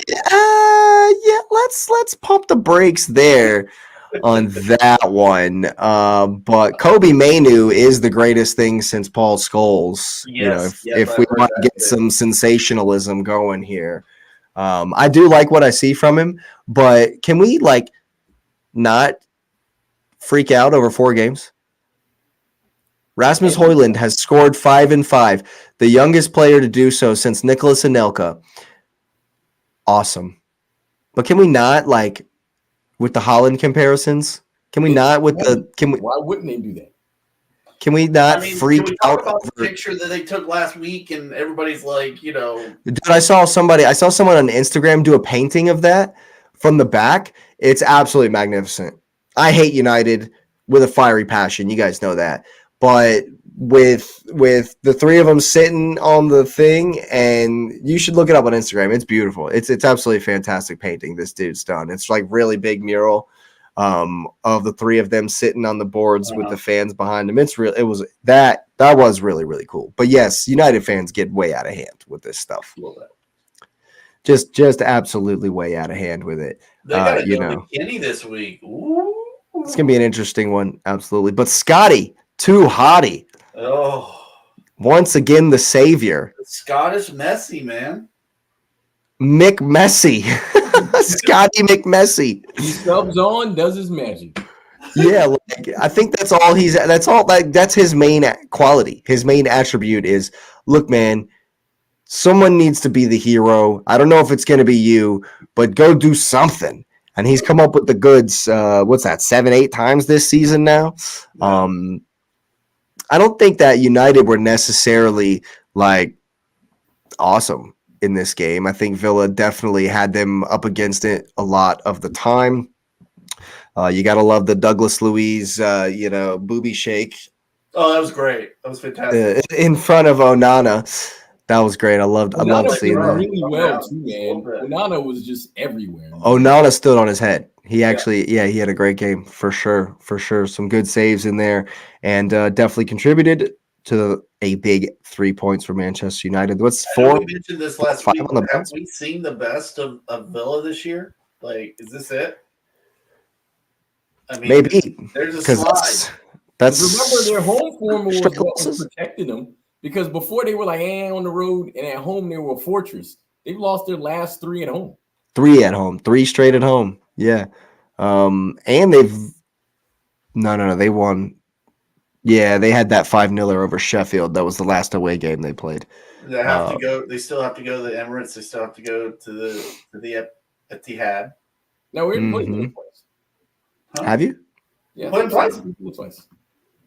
Huh?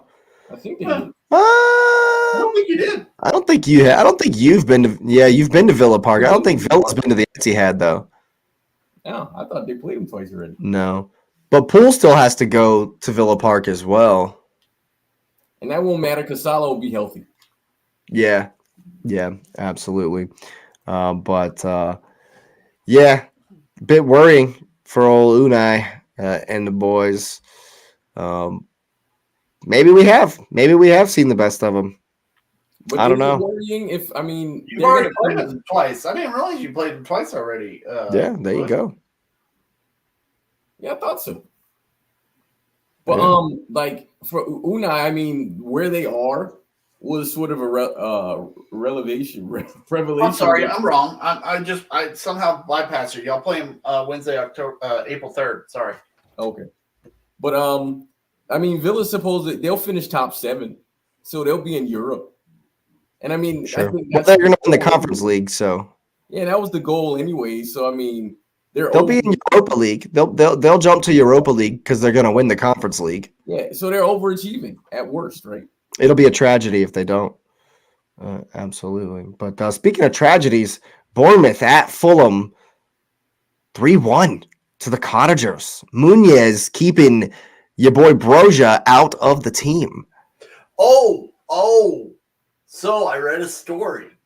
If Broja doesn't play 60% of the rest of the season, they don't have to pay the loan fee. Yep. So you know exactly what's going to happen. Yep. Wow. Yep. Just don't get relegated. Yeah. Wow. That's some cheeky business there from Fulham. Of course it is. Good grief. So they're going to bring him in for like Yep. 20% of the games. Yep. Yeah. Oh Every my time. goodness. Oh my Every goodness. Yeah. Time. Damaging loss for Bournemouth, to be honest with you. Good. Willian on smoke this season, looking real strong, doing big things. Cordova Reed had popped up for a goal in this one as well. Fulham end a 3-match winless streak. Yeah, for sure. For sure. Bounced in the box. He's just standing there like, okay, I'll take a shot. Thank you. Yeah, absolutely. But Fulham looking good. Bournemouth, maybe they also have shown us their best this season as well, on a bit of a skid. Last but not least, certainly perhaps the most not the most surprising, but a surprising result. Brentford 2-0 at Molineux. That is a surprise. Yeah, man. Tony on the score sheet. Goals. Say what now? I don't think Tony scored, did he? Yes, he did. Of course he did. Okay. Of course, Ivan Tony scored. Well, Absolutely. That's my man, and he's going to be wearing Arsenal red. He's definitely going to be wearing Arsenal red very, very soon. You heard Thomas Frank say that he's apparently all of this is like, of course, blown out of proportion from the media because that's what they do. But Thomas Frank said that he's probably gone in the summer, and Ivan goes in the interview, he says, he probably doesn't want me, does he? And he was messing around, obviously, and now people are, there's discontent in here. It's ridiculous, but all I have to say is go get this man's signature. I don't care what it takes. Do it, Mikel. Do it, Edu. That's all I'm saying. Because apparently Brentford were very strong defensively and were able to get the goals from Norgard and Tony for the 2-0 victory. What exactly is the keeper doing on the first goal? Like, he's nowhere to be found. No, he's not. Yeah, was it Jose Sa? Jose Sa has some howlers in him. Nowhere to be. Like, I don't even know where he's going to attack a ball. Like, Norgard, I mean, like, he's on the goal line when he heads it in. And Sa is, like, behind him going another direction. Yeah. Moment of madness, I suppose. Match-fixing, that felt like a very match-fixing play. Poor Wolves. Poor keeping. Poor Wolves just on the end of all the cheating. All of it. All the sketchiness. Yeah, absolutely. But one more thing before we go. Ivory Coast winning the AFCON in the Ivory Coast. That goal by Haller was it was a good one. I don't know how he got a foot on it, but he got his. He got the bottom of his foot on the goal. You know, impressive stuff. To be fair, Nigeria weren't great. No, they weren't great, but Ivory Coast definitely took advantage, and massive win at home. African champions. Yep. Didier Drogba, no hair, is just like in my head. I can't unsee that. Yeah. He looked, He dropped the hair when he went to Phoenix. So, but like the mustache, the bald mustache combo is like it's just in there. I can't unsee it. But and then of course, 3 penalties in a final. Qatar win the Asian Cup 2 years running. But my biggest takeaway from that game, the goal for Jordan. Holy crap. Do yourself a favor out there if you haven't seen I don't even remember the dude's name, but this was stellar. He's done a Johan Cruyff turn out of the air. It's like a 50-yard ball, and he's trapped it behind his other leg, ripped an ice beam into the It is nasty. If that's not the goal of the tournament, then I don't know what you want. I don't know what else you want, because this goal was incredible. Like, you know how Premier League teams and big European teams freak out when one player does one thing in the international tournament? Oh, man. Don't be surprised if this dude gets some calls, because this goal is nasty. It is. Like, yeah. Take a bow. I know it didn't mean anything because it was Qatar in Qatar, but still, we won't talk about such things. The first penalty for sure was a penalty. I don't know what the keeper is supposed to do on the third. I mean, he's yeah. It was almost like the penalty for South Africa against Yeah. Yeah. I like that one. Which I didn't have a problem with once I actually saw the replay. I thought in live play it was kind of ticky-tacky, but I mean, he does go right through the guy. The third one for sure. But I will say that it looked like Jordan had a lot of the game. Jordan, were definitely in it and got hit on the break a few times. Yeah, that Afif guy. I don't know if I'm saying his name. But he was their best player at the World Cup too. He was a terror to Jordan. He was their best player at the World Cup as well. He's like 1v1 with one defender and the goalkeeper. Yep. Absolutely. Well, both host nations lifting the tournament, and hopefully England will see them in the Confederations Cup. Or no, that's not a thing anymore, is it? Well, that's not a thing anymore, is it? You guys hope this trend continues, yeah? If the host nations keep winning cups? Oh yeah, that'd be great if USA could win cups. I thought you were bigging up Germany for a second. I was like, oh no. They are the host nation for Euros. Hosting the Euros. It's in Germany. Yeah. We get Copa. So maybe taking that one, but I was trying to give a shout out. I was going to give a rare shout out to you boys, which I never do. The Triple G is still the manager, so it doesn't matter. But no, my boys are taking the Euros. By the way, did we see the Asian Cup? Like, did we see this thing? Yeah, the Undertaker. Yeah. And Ronaldo was laughing. See the meme where they're like, I love how the Qataris spend their money like a 10-year-old me would. Yeah. Oh, yes. Oh, we have billions? Whatever. The Undertaker lifting the cup up like, man. How much does it cost? I just kept expecting all of a sudden everything to go quiet, and then all of a sudden, can you smell what the rock? No. No, alcohol is illegal. It was going to be John 3:16. 2 cans, and the Texas rattlesnake pops out of nowhere. It crushes them. Just crushing beer. Whistling is real. He crushes the beer. Oh my god! And drinks from it.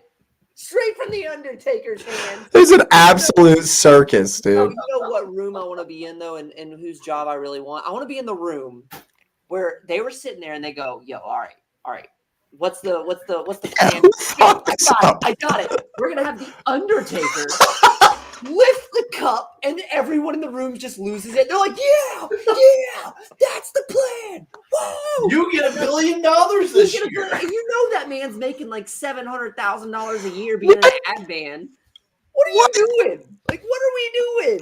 I feel like business. I'm in the wrong business. That's the business I want to be in. Coming up with dumb ideas that they post on Saudi TV. X putting in his resume for the Saudi Pro League. Yo, I've honestly contemplated trying out for the Saudi Pro League, man. I got a good. You're gonna move to Saudi Arabia? I partake in way too much of the illegal substances Yes. there. Absolutely. Absolutely. I like beer. I like And beer. he like it's beer, okay? That's what we're talking about here. Beer. I like beer.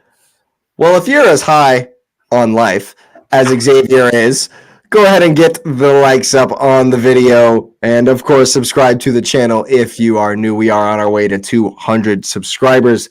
Thanks for being here. Thanks for listening. And you will see us next time.